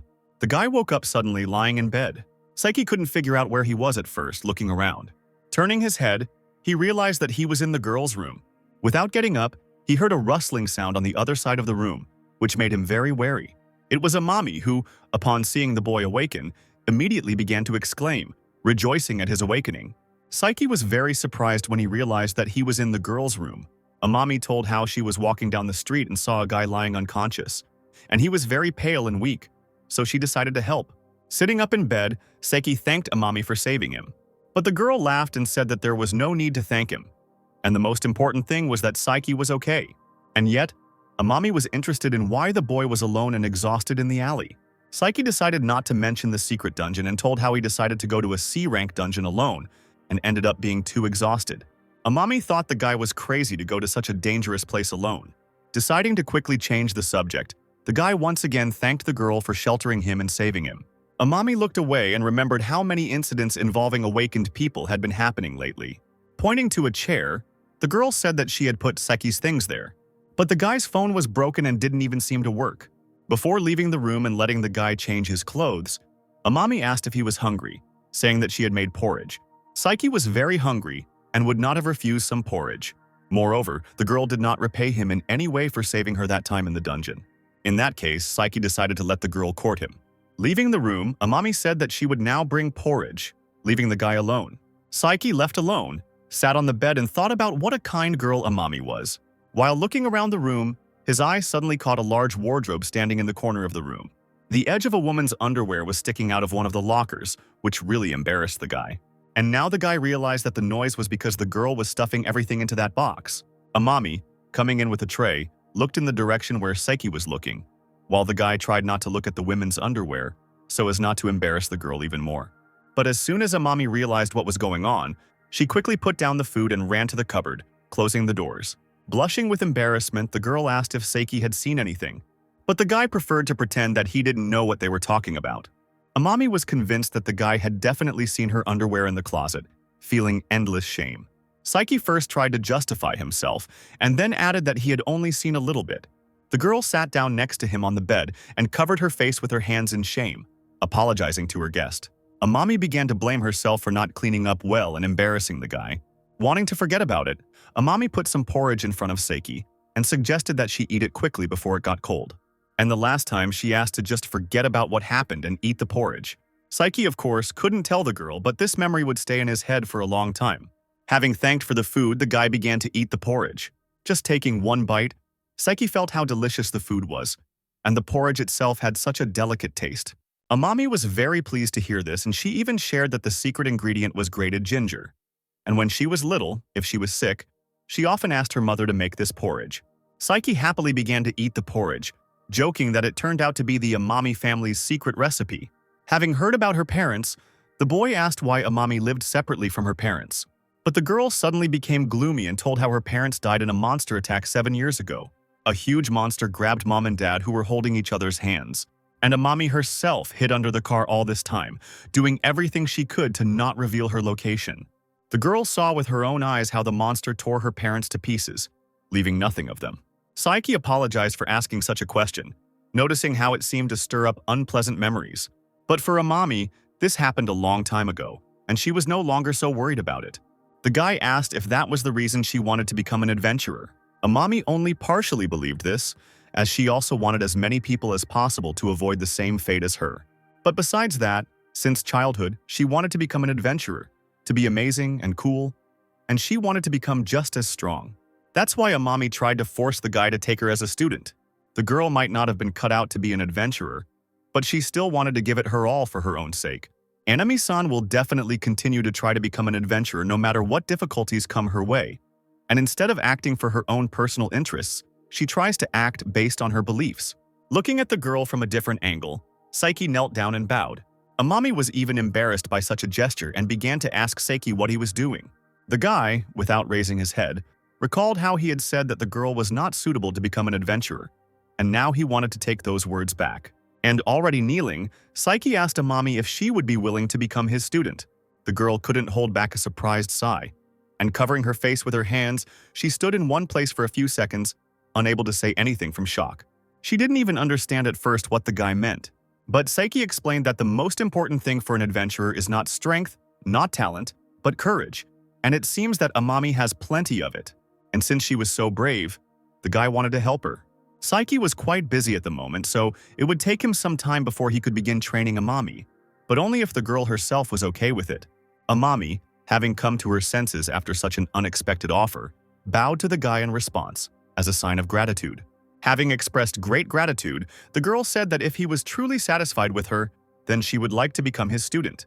Saiki smiled and promised to make the girl a first-class sorceress. Amami straightened up again, unable to contain her joy. Tears of joy streamed down her cheeks, and the girl exclaimed that she was looking forward to the start of their work together. After Saiki recovered, he returned to his apartment. The first thing the guy did was look into the system and examine the items he had collected in the dungeon. As a result, he received a lot of different items, equipment that is considered a rare drop. He had 2 items in his inventory that he could definitely sell for a very good profit. He decided to leave everything else and use it in future battles. The weapon he used in the battle with Naga was already broken, but the guy was still lucky that he got a rare item. It could be equipped, and then the guy would have a better chance of defeating even very strong monsters. At this time, Sphere was next to him with ice cream in her hands. After the last trip to the dungeon, Saiki's level rose to 70, which was not good news. The fairy also noticed that he was now more or less like a C rank. There was still a long way to go, but the rate of growth amazed even the Sphere. The boy's assistant began to praise him for the way he distributes his skill points, and the new spell suits Saiki perfectly. Saiki thanked the fairy for her kind words and asked how much he could get for selling the loot. The system immediately showed the amount of 70 million yen. The guy couldn't be happier with this amount because it brought him closer to his goal of 500 million. Sphere, sitting with an ice cream half her height, noticed someone calling the guy. Saiki didn't expect that as soon as he fixed the phone, people would start calling him. But when he saw that Dr. Katohi was calling him, the boy became tense and began to worry. The young man quickly picked up the phone and greeted the doctor. The doctor immediately exclaimed how good it was that they finally got through and reported that Kotoka's condition had recently suddenly worsened. At this rate, the boy's sister had very little time left, and the doctor suggested that it would be better if Saiki stayed with her while she was still conscious. Saiki, sitting in shock, listening to the doctor's words, asked to pass the phone to Kotoha. On the other end of the line, the boy heard the doctor asking Kotoha if she could talk, and hearing how weak his sister's voice was, the boy began to worry even more. The girl, almost without strength, was able to call her brother. Saiki, hearing that his sister was in a very bad condition, asked her to hold on a little longer, saying that he had found a way to cure her.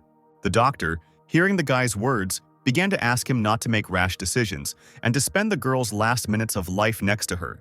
But only Kotoka smiled faintly, believing in her brother's words and believing that he could save her. The girl promised to wait for the guy, feeling how a little faith made her live. Saiki thanked his sister, saying that there was only a little bit left.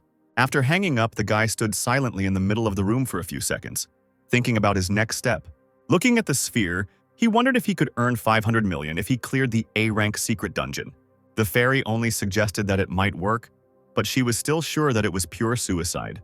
The guy himself thought the same, but for his sister's sake, he had to do it. Sphere began to worry even more, realizing that he could no longer be stopped. Challenging an A-rank dungeon with C-rank stats was a very dangerous idea. She started shouting after the guy who was leaving that he would never be able to completely clear the dungeon. But seeing that Saiki wasn't even listening to her, she was offended. Realizing that the guy could no longer be convinced, Saiki didn't even think about it. He needed to go and earn the required amount quickly, because he was running out of time. The sphere decided not to stop the guy, but on the contrary to help him, no matter the cost. Saiki was very grateful to the fairy for this. Having collected his thoughts, the guy pressed the button to enter the A-rank dungeon. A second later, his feet were already standing on the cold stone. Raising his head, a tall tower appeared before him, reaching up to the sky, and Seki could finally see what an A-rank dungeon looked like. Sphere, having gone with the guy, explained that Seki needed to clear the dungeon, going through 5 floors of the tower and defeating the boss on the top floor. The young man, approaching the tower, realized that it seemed like it would take a long time to collect. The tower has safe zones that monsters can't detect, and the sphere has asked for navigation. Before entering the tower, the first monster was already waiting for the guy near the entrance to the gate. The tower's huge gatekeeper, a white Nemean lion, lay still and looked with burning eyes at those approaching.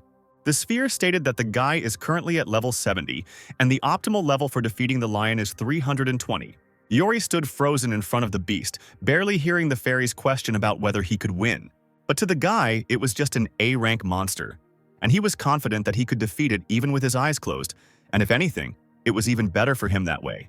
During his solo grind, when he was attacked by a horde of monsters, it turned into a real disaster, and if he could defeat the lion first and get a rare drop, the rest of the raid would become much easier.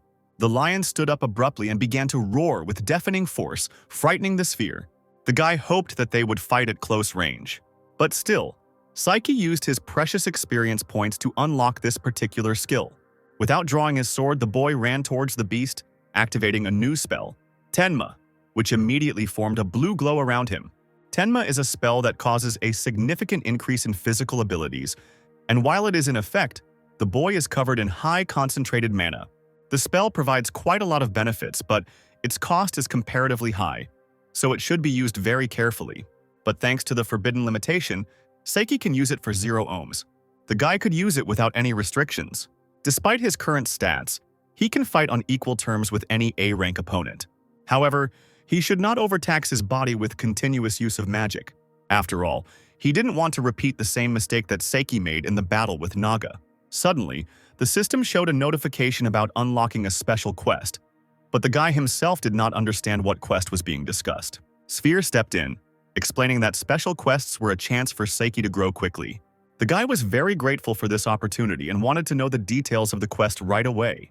A special quest, the summoning of magic and familiars, was to force the white Nemean lion to surrender and then tame it. It was a little different from the summoning magic the boy was familiar with, but it was still very interesting. The reward for completing the quest was the summoning of the Nemean lion itself, which could significantly enhance his combat potential. It turns out that Seiki needed to subdue the beast but not kill it. After reading all the conditions, the guy realized that it looked like he would have to change his strategy. Taking a step to the side, the young man put his hand forward and prepared to receive the blow. As soon as the lion was close, the guy touched its mane and pressed, and then very loudly gave the command to lie down, using magic. The beast paused for a second, and Seiki tried to figure out what he wanted to do. And unexpectedly for everyone, the beast let out a monstrous roar, and the guy recognized this technique as wind armor. Apparently, it wouldn't be that easy to damage the lion, and the young man should have come up with a better plan. Sphere, noticing how Seiki had slowed down, shouted at him not to play the fool. After calming the fairy, Iori explained that in order to subdue this beast, he must show it how great the difference in their strength was. Sphere, seeing him fight an A-rank monster recommended for level 320, felt like it was impossible. Everything was completely different. The animals had quite terrifying blows, but the sequence of their attacks was quite simple. Moreover, it seemed to him that with the help of this beast, the guy would be able to clear this secret dungeon. And Seiki was 100% sure that he would definitely make the lion his own. Having gone around the other side of the beast, the guy decided to strike the beast. The beast noticed that the guy was preparing to strike and suddenly jumped back. The lion continued to growl menacingly at his opponent, unable to contain his anger. Now Seiki knew the sequence of the beast's attacks and could strike at the right moment. So, without a single hesitation, the guy punched the approaching beast with all his might and continued to punch him without stopping. Having already invited the lion to bow before him, the guy swung again and decided to hit with all his strength. But suddenly, as soon as he touched the beast, there was a powerful flash, and Seiki jumped back in time. Sphere, realizing what had happened, stood in front of the bathhouse in surprise, looking at the guy. He actually managed to defeat the A-rank monster, who fell to the ground from a series of blows. Standing in front of the lying beast, Seiki gave the command to lie down, saying that this time it would be better to obey him. The lion obediently lay down in front of the guy, putting his paws under his head and humbly looking forward. Sphere couldn't even believe that the guy was able to subdue the white Nemean lion so easily. After subjugation, the system closed the special quest. now giving the opportunity to summon the beast as an assistant at any time. Psyche gained summoning magic, leveled up, and also received the white lion gloves. The guy didn't even expect that by subduing the monster he would gain experience and loot. The fairy shouted with delight that he had now turned the enemy from the dungeon into his familiar. He completed a special quest, which was much more difficult than simply defeating a monster, and even received extra points. As it turned out, the guy rose to level 120, adding a whole 50 levels to his rank. It might be better to distribute skill points before entering the tower, and he asked the sphere if she knew what was on each floor of the tower. Realizing that the fairy knew everything about the tower, Psyche decided that he could count on her. But this approach did not suit Sphere. The guy's assistant wanted to be asked for help in a normal and polite way, and not in the usual way. Psyche, folding his hands as if in prayer, called her the sweetest and most angelic Sphere, and began to beg her to name what was on each of the tower's floors. B-rank undead were roaming the first floor. Their numbers and combined power would make a C-rank secret dungeon look like a cakewalk. The boy realized that then the spell he had chosen would be more useful. But Sphere, out of curiosity, asked Iori if he thought the last spell was too complicated. Sphere began to not recommend taking it, especially since it cost 10 ohms.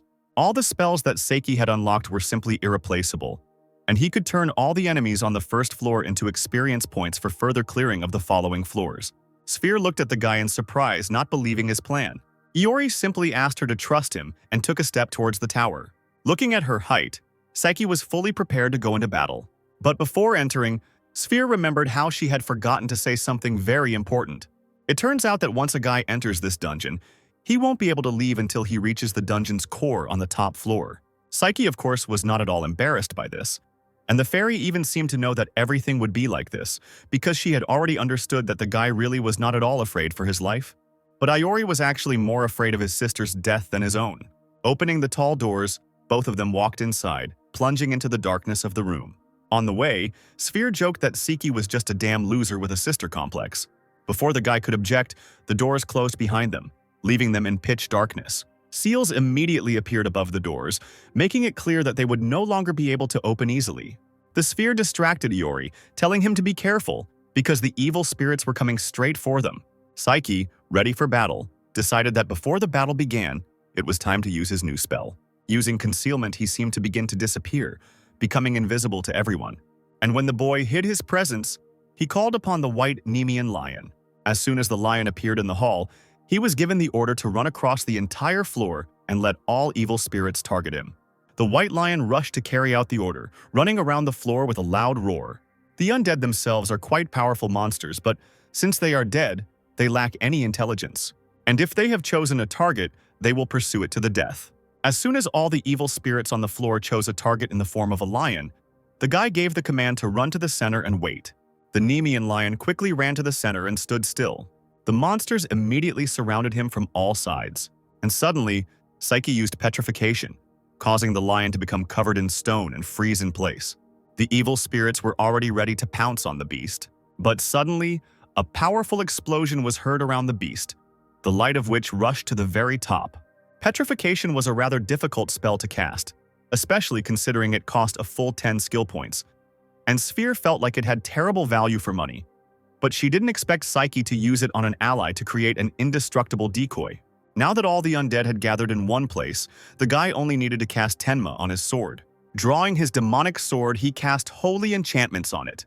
Now the Sphere realized that by adding holy charms to the demonic sword, Psyche would be able to use holy magic. The sword seemed to have received its continuation, developing in space in a long line. Psyche ran with a blade in his hand straight towards his opponents. Using the lion as bait helped him greatly in cutting down every monster on this floor in a short time. And after some time, the extermination was finally completed. As soon as Nemea stopped being a stone, the lion ran up to the guy purring like a real cat. The guy's level increased, and Sphere couldn't understand how he dealt with the evil spirits in just a couple of minutes.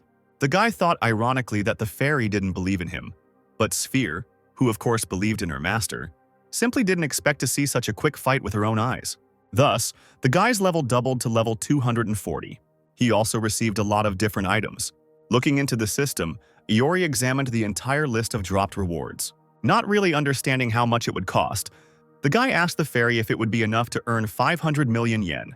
It turned out that if Psyche sold all these things, they would be worth approximately 600 million. and that meant it was time to end. But he forgot about the sphere's words that they could not leave the tower until they defeated the monsters on each floor and reached the top floor. Hearing about the top floor, Psyche became thoughtful, realizing that for the sake of his sister's well-being, he needed to leave quickly. Lost in thought, he looked at the ceiling, pondering his next plan. Suddenly an idea occurred to him and Psyche asked the fairy to look up. The sphere saw only an ordinary ceiling above its head. The guy's assistant didn't understand at all what he was getting at. Psyche pointed to the ceiling, noting that he meant that it was indeed an ordinary ceiling, which did not have seals like the walls and doors. Having caught the idea, Sphere still didn't believe that he would succeed. The fairy suggested being patient for the secret dungeon. But now that Psyche has collected enough money to save Kotoha, he no longer needs this place. Getting ready to jump, the guy asked to tell him about the boss of the top floor. Sphere, realizing that he couldn't be stopped, decided to simply give in and tell everything about the boss. He was the Grim Reaper who controlled all the undead living in this tower, and the recommended level for fighting him was 550. In his current state, the guy wouldn't be able to defeat him. But the fairy, seeing Psyche's lack of common sense, understood that they wouldn't even listen to her. The sphere decided not to stop the guy in any way, suggesting that he quickly save Kotoha. Psyche was very grateful for such devotion and sincerely thanked the fairy before jumping. If it was the Grim Reaper, the boy was sure that he would use ghost magic, which meant that in that case it would be worth using one spell. With its help, he will be able to completely suppress the boss. Using Tenma, the young man made a dash to jump, and he pushed off the floor so hard that it even cracked.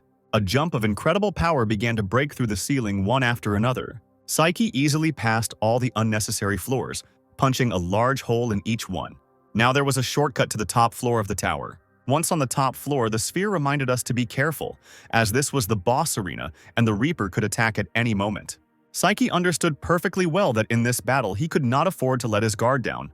In order to defeat the Grim Reaper, in the guy's current state, he must prevent him from using his techniques. Suddenly, a Reaper in a robe appeared from afar.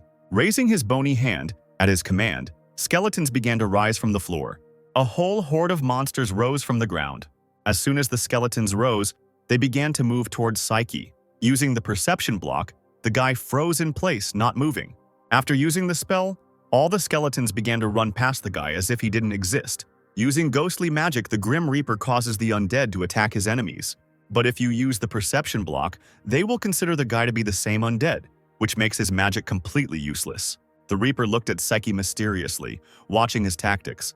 The Reaper's gaze narrowed as if he was planning something, his eyes looking straight at him. Armed with a long scythe, the Grim Reaper seemed unsurprised by this outcome and was ready to go on the offensive himself. He suddenly began to disappear, hiding from prying eyes. Psyche, standing in one place, felt someone begin to appear behind him. In his past life, the boy had fought with the Grim Reapers many times, and so he knew all of their actions in advance. Using the magical eye of wisdom, Iori got into a fighting stance and finally reached the skill tree, because in the past, this was even Seiki's strong point. The magic eye of wisdom is one of the highest-ranking magic eyes, and while Iori is unable to unlock its full potential, he can only use its first form. This first form allows him to see his opponent's mana, and the Grim Reaper has no physical body, and since he often disappears without a trace, he is extremely difficult to hit. The guy pulled out his sword, concentrating his gaze on the enemy's mana. And if Psyche can see his mana, he will be able to determine his location and get to him. Concentrating and standing in a stance, the guy tried to figure out which side the Reaper was on. And as soon as he sensed an enemy near him, Psyche jumped towards the Grim Reaper flying past him. The attack failed. The monster immediately disappeared into the portal. But it seems that this was enough to begin to sense the enemy. Taking the sword more firmly, Psyche began to wait for him to be attacked. A couple of seconds later, to his right, he saw a glowing ball from which the Reaper was supposed to appear. Having shouted, the guy began to act forward and struck. Iori formed a bright circle above his head, which was supposed to indicate the enemy's location. This gave him a huge advantage, and unexpectedly, he pierced the Reaper in the shoulder with his blade. Psyche managed to hit him, but the attack likely didn't do much damage, showing how big the difference in their abilities was. In that case, he needs to hit the Reaper again and again until he falls back. Even given his current meager status, Psyche was able to counter his techniques using the first form of the magic eye of wisdom. Right as he was thinking, a Reaper suddenly ran past the guy, appearing only as a bright flash. Psyche forgot to take into account something very important, and that is the huge difference between the Iori of the past and the Iori of the present. Namely, his emotional vulnerability, which he did not have in the past. Suddenly, Saiki froze, as if remembering something. Images of a hospital bed with a body lying on it appeared in his head. Kotoha, exhausted with almost no signs of life, desperately rushed to her brother's aid, extending her hand to him. But suddenly her hand fell and she stopped breathing. Saiki froze in place in horror, feeling the vision as if it were real. The boy extended his hand and shouted his sister's name, not noticing the Reaper slowly approaching from behind him. Iori came to his senses only at the last moment, when the enemy's weapon was a couple of centimeters from his face. Before the guy could react, he was pierced with a spear and thrown aside. The sphere screamed at the guy, but he fell sharply to the ground, unable to get up. The Grim Reaper, seated on his throne, watched from the side at the wounded Saiki. Seeing that he was able to hit him, the Reaper laughed madly. The young man, huddled on the ground, did not expect illusory magic. It seemed that things were really bad. The wound was too deep. The guy did not believe at all that he could resist the enemy, and did not know at all what to do. If Saiki died here, Kotoha would die too, which was absolutely unacceptable. The guy remembered his sister when she was still little. Then she boasted that she learned the waltz in a minute. The girl really wanted to show her brother what melody she had learned. Kotoha also tried to persuade her brother to watch her play. And Saiki, as always, agreed to look at his creative sister. And then she was the happiest in the world. The girl sat down at the piano and played the new melody she had learned, while Saiki listened attentively to his sister. The girl was very happy every time her brother praised her for a new piece she had learned. Kotoka lay on a hospital bed, covering her eyes with her hand, seeing these memories before her. For a moment, it seemed to her that her life was flashing before her eyes. And then everyone was truly happy. Kotoka played the piano better and better, and her brother praised her a lot. Sister Saiki began to think that her body was giving in, but the girl didn't want to die at all. And the last thing she thought about was her brother, and the happiest memories associated with him. Saiki looked at the system in horror. A notification hung in front of him that left him in incredible shock. Not understanding what it was, the guy looked at the system's question. Does the guy want to remove the forbidden restriction? The Reaper sat on his throne, enjoying watching his victim go mad. Meanwhile, the guy, like the sphere itself, did not understand what kind of question this was from the system. Saiki decided that if he could help Kotoha by lifting the restriction, he would do everything for her. Suddenly, the Grim Reaper appeared behind him with his weapon. The guy removed the restriction at the last moment, after which thick ice began to grow out of nowhere. There was a powerful flash, and Saiki had hoped that he would be able to leave here alive. Jumping with the last of his strength, the guy began to move into the portal. A bright flash blinded and startled the Reaper, who didn't even understand what had happened. The flash and the impact gave Saiki the opportunity to get to his feet. Taking the staff in his hand, the guy was ready to strike. Raising her hand up, a bright blue light energy began to accumulate around the staff. The Reaper looked with horror at what the guy was doing. The Grim Reaper also attempted to defend himself by firing a charge from his weapon. But Saiki wanted to return to Kotoha as quickly as possible and wanted to smash this dungeon to pieces. The last thing the Reaper saw was a bright flash above his head. The portal to the real world was almost open, and Saiki was preparing to run straight to his sister. Doctors had already gathered in Kotoka's room. The guy, having moved to his world, ran with all his might to his sister. Making sharp jumps, Iori reduced the distance with every second, having only the desire to help his sister. And he was very determined to save. As Saiki ran, he mentally begged to make it in time. At this time, Kotoha's condition worsened even more. Doctors were swarming around her, trying to do everything possible. The nurses shouted at her to hold on. The girl was already hoping to see her brother. The doctor tried to call Saiki, shouting into the phone every time he didn't pick up. The guy ran with his phone in his back pocket, not hearing the ringing. While running, he tried to find in the system the very elixir that would help cure Kotoha's illness. Having found the required elixir, he approved its purchase. After purchasing the elixir, he could concentrate on running, so the guy decided to put all his strength into speed. In a matter of minutes, he was able to cover almost half the city. Meanwhile, the doctors, gathered around the bed, counted down the girl's last hours. Kotoka couldn't even open her eyes anymore. The nurse, trying to feel the pulse each time, began to discuss what to do next. The boy's sister's condition was rapidly deteriorating, and there weren't many options. At least the doctors could have let her go in peace by disconnecting her from life support. But before he could turn off the device, Saiki ran into the room screaming. The doctor had already started saying that the girl was unwell, that she was unconscious, and asked to stay with her until the very end. Saiki was endlessly glad that he made it in time. The doctor didn't understand what Saiki wanted when he saw him abruptly approach the bed. Lifting his sister up so she could sit up, the guy addressed her by name. Kotoha carefully removed her mask and did not answer. The doctor immediately started yelling at Saiki that he didn't understand what he was doing. But the guy didn't listen to anyone and just gave Kotoha the medicine to drink. The young man's sister drank the entire bottle while continuing to lie with her eyes closed. Saiki could only wait and hope that she would open her eyes. Kotoka still didn't open her eyes and even almost stopped breathing. But suddenly her eyes began to gradually open, which meant that the medicine had worked. The doctor standing behind did not understand how this was even possible, and Saiki froze in place, seeing his sister come to her senses. After a while, Kotoka opened her eyes wide, finally seeing her brother. Saiki couldn't hold back his tears and burst into tears right in front of his sister. Unable to contain his emotions, he hugged Kotoha tightly, crying into her shoulder. After the girl woke up, the doctor went to talk to Saiki in the office and told him that at the moment his sister was in perfect health and there were no problems. It would also be possible to calmly say that there would be no relapse. What pleased Saiki most was the news that Kotoha could be discharged tomorrow. But the doctor finally decided to find out what kind of medicine they gave Kotoka that cured her incurable disease after just one dose.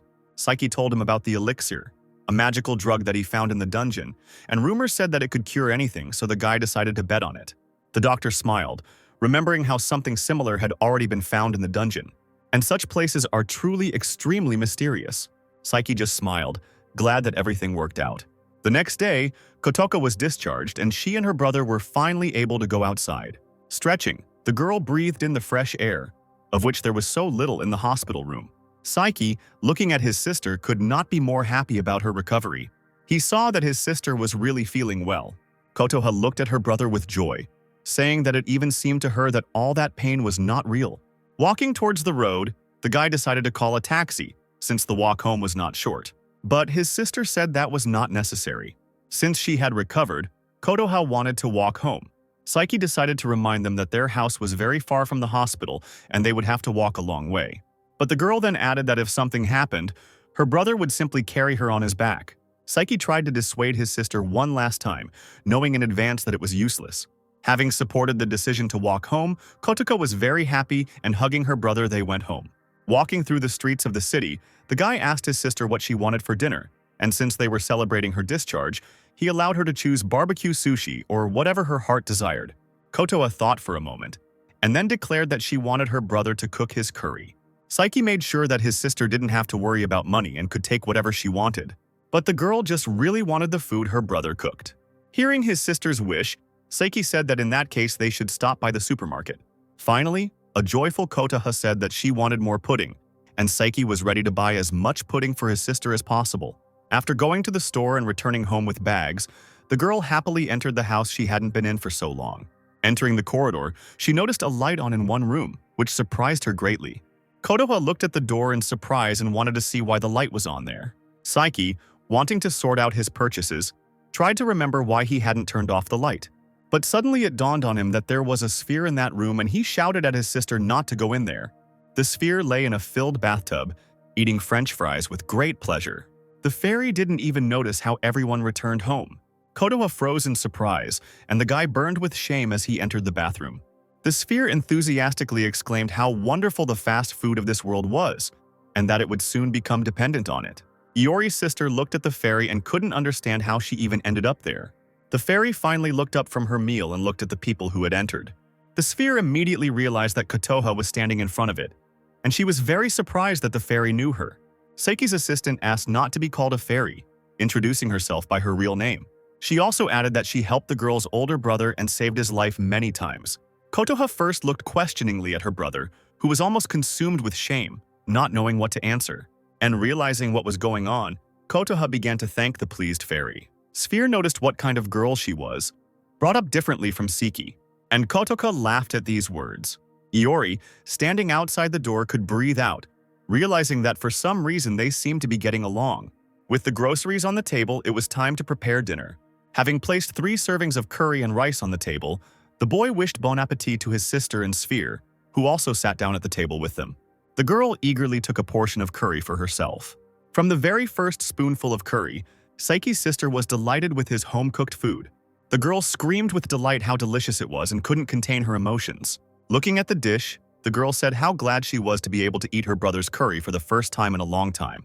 Saiki was only glad that he was able to please his sister. He understood that all his efforts had paid off. At first, the girl couldn't even find the words, but then she declared that she now felt alive again. The sphere reminded her of how Kotoha had recently almost died, and it was no surprise that she now felt alive. The girl laughed at the fairy's words and continued eating the most delicious food in the world, prepared by her brother. Saiki didn't like the fairy's words, but since the girl was laughing, it meant everything was okay. Suddenly, breaking news appeared on TV.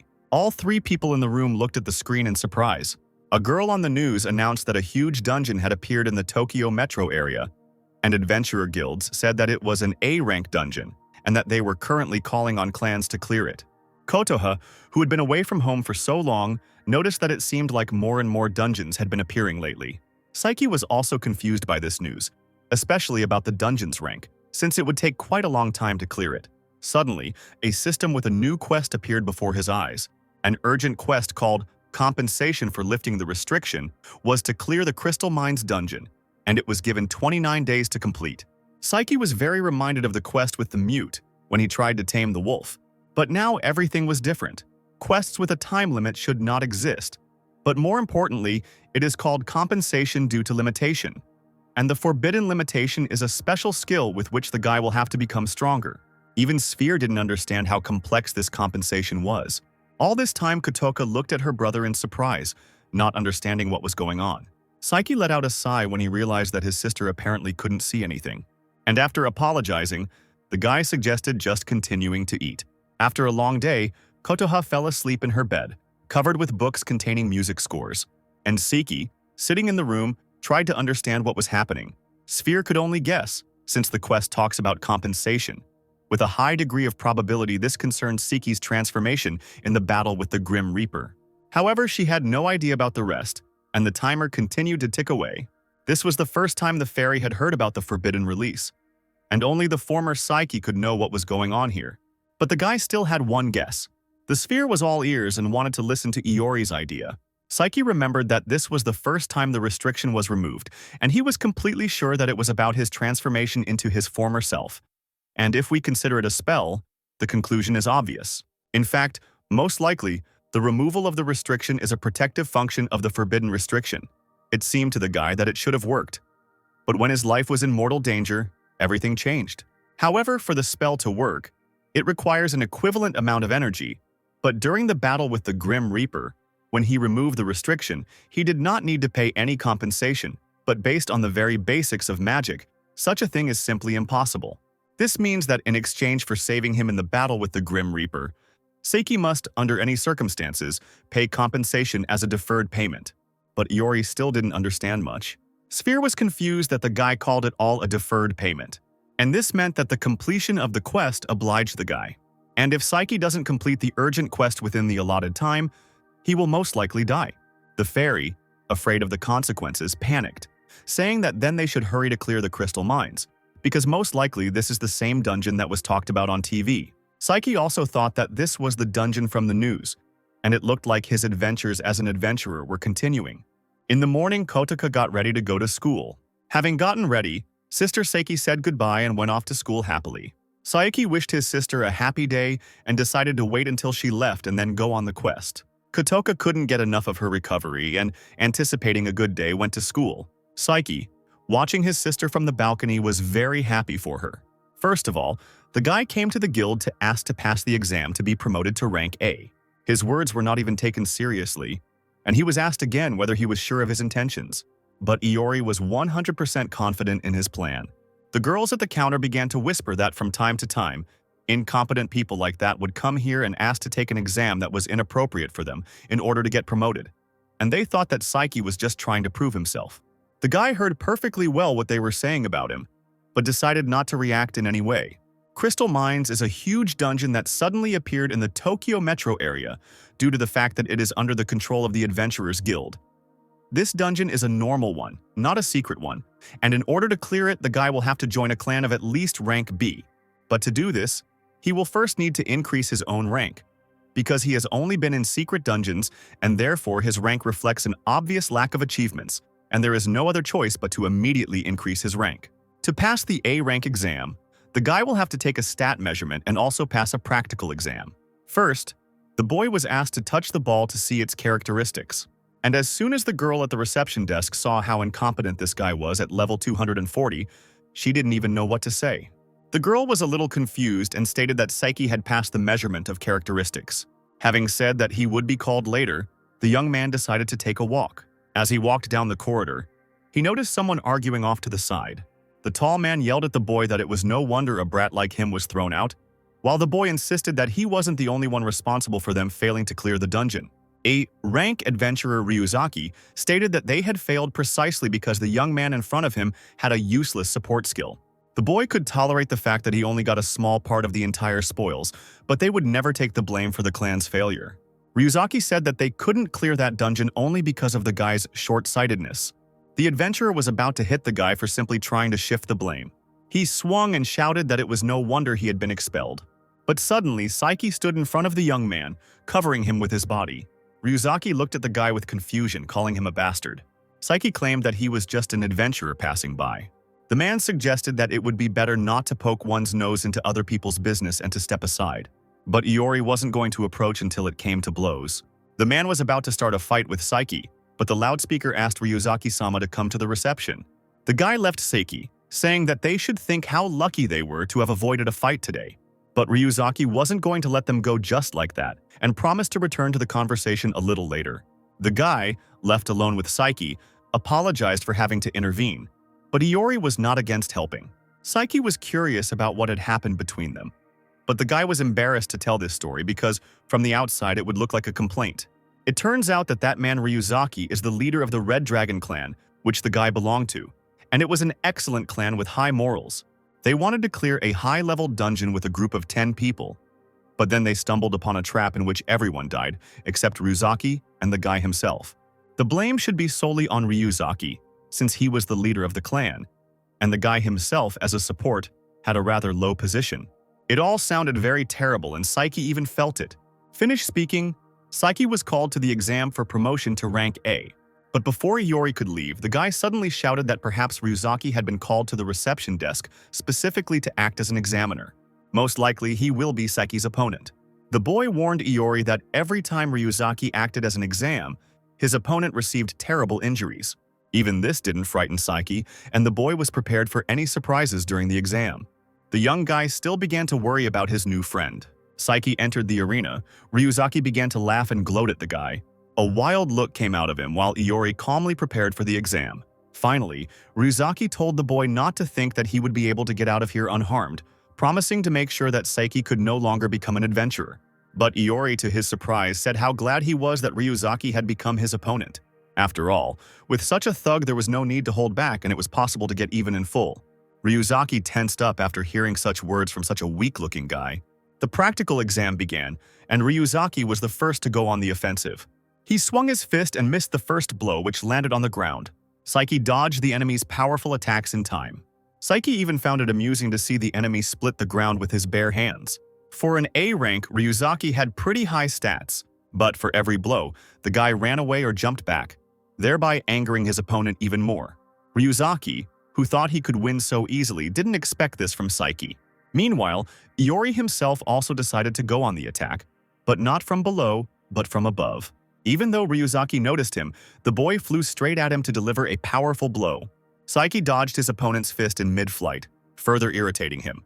After doing a somersault, the guy was able to touch his back, and having caught the fulcrum, Saiki dodged the new attack, after which he was able to push off from the opponent's back.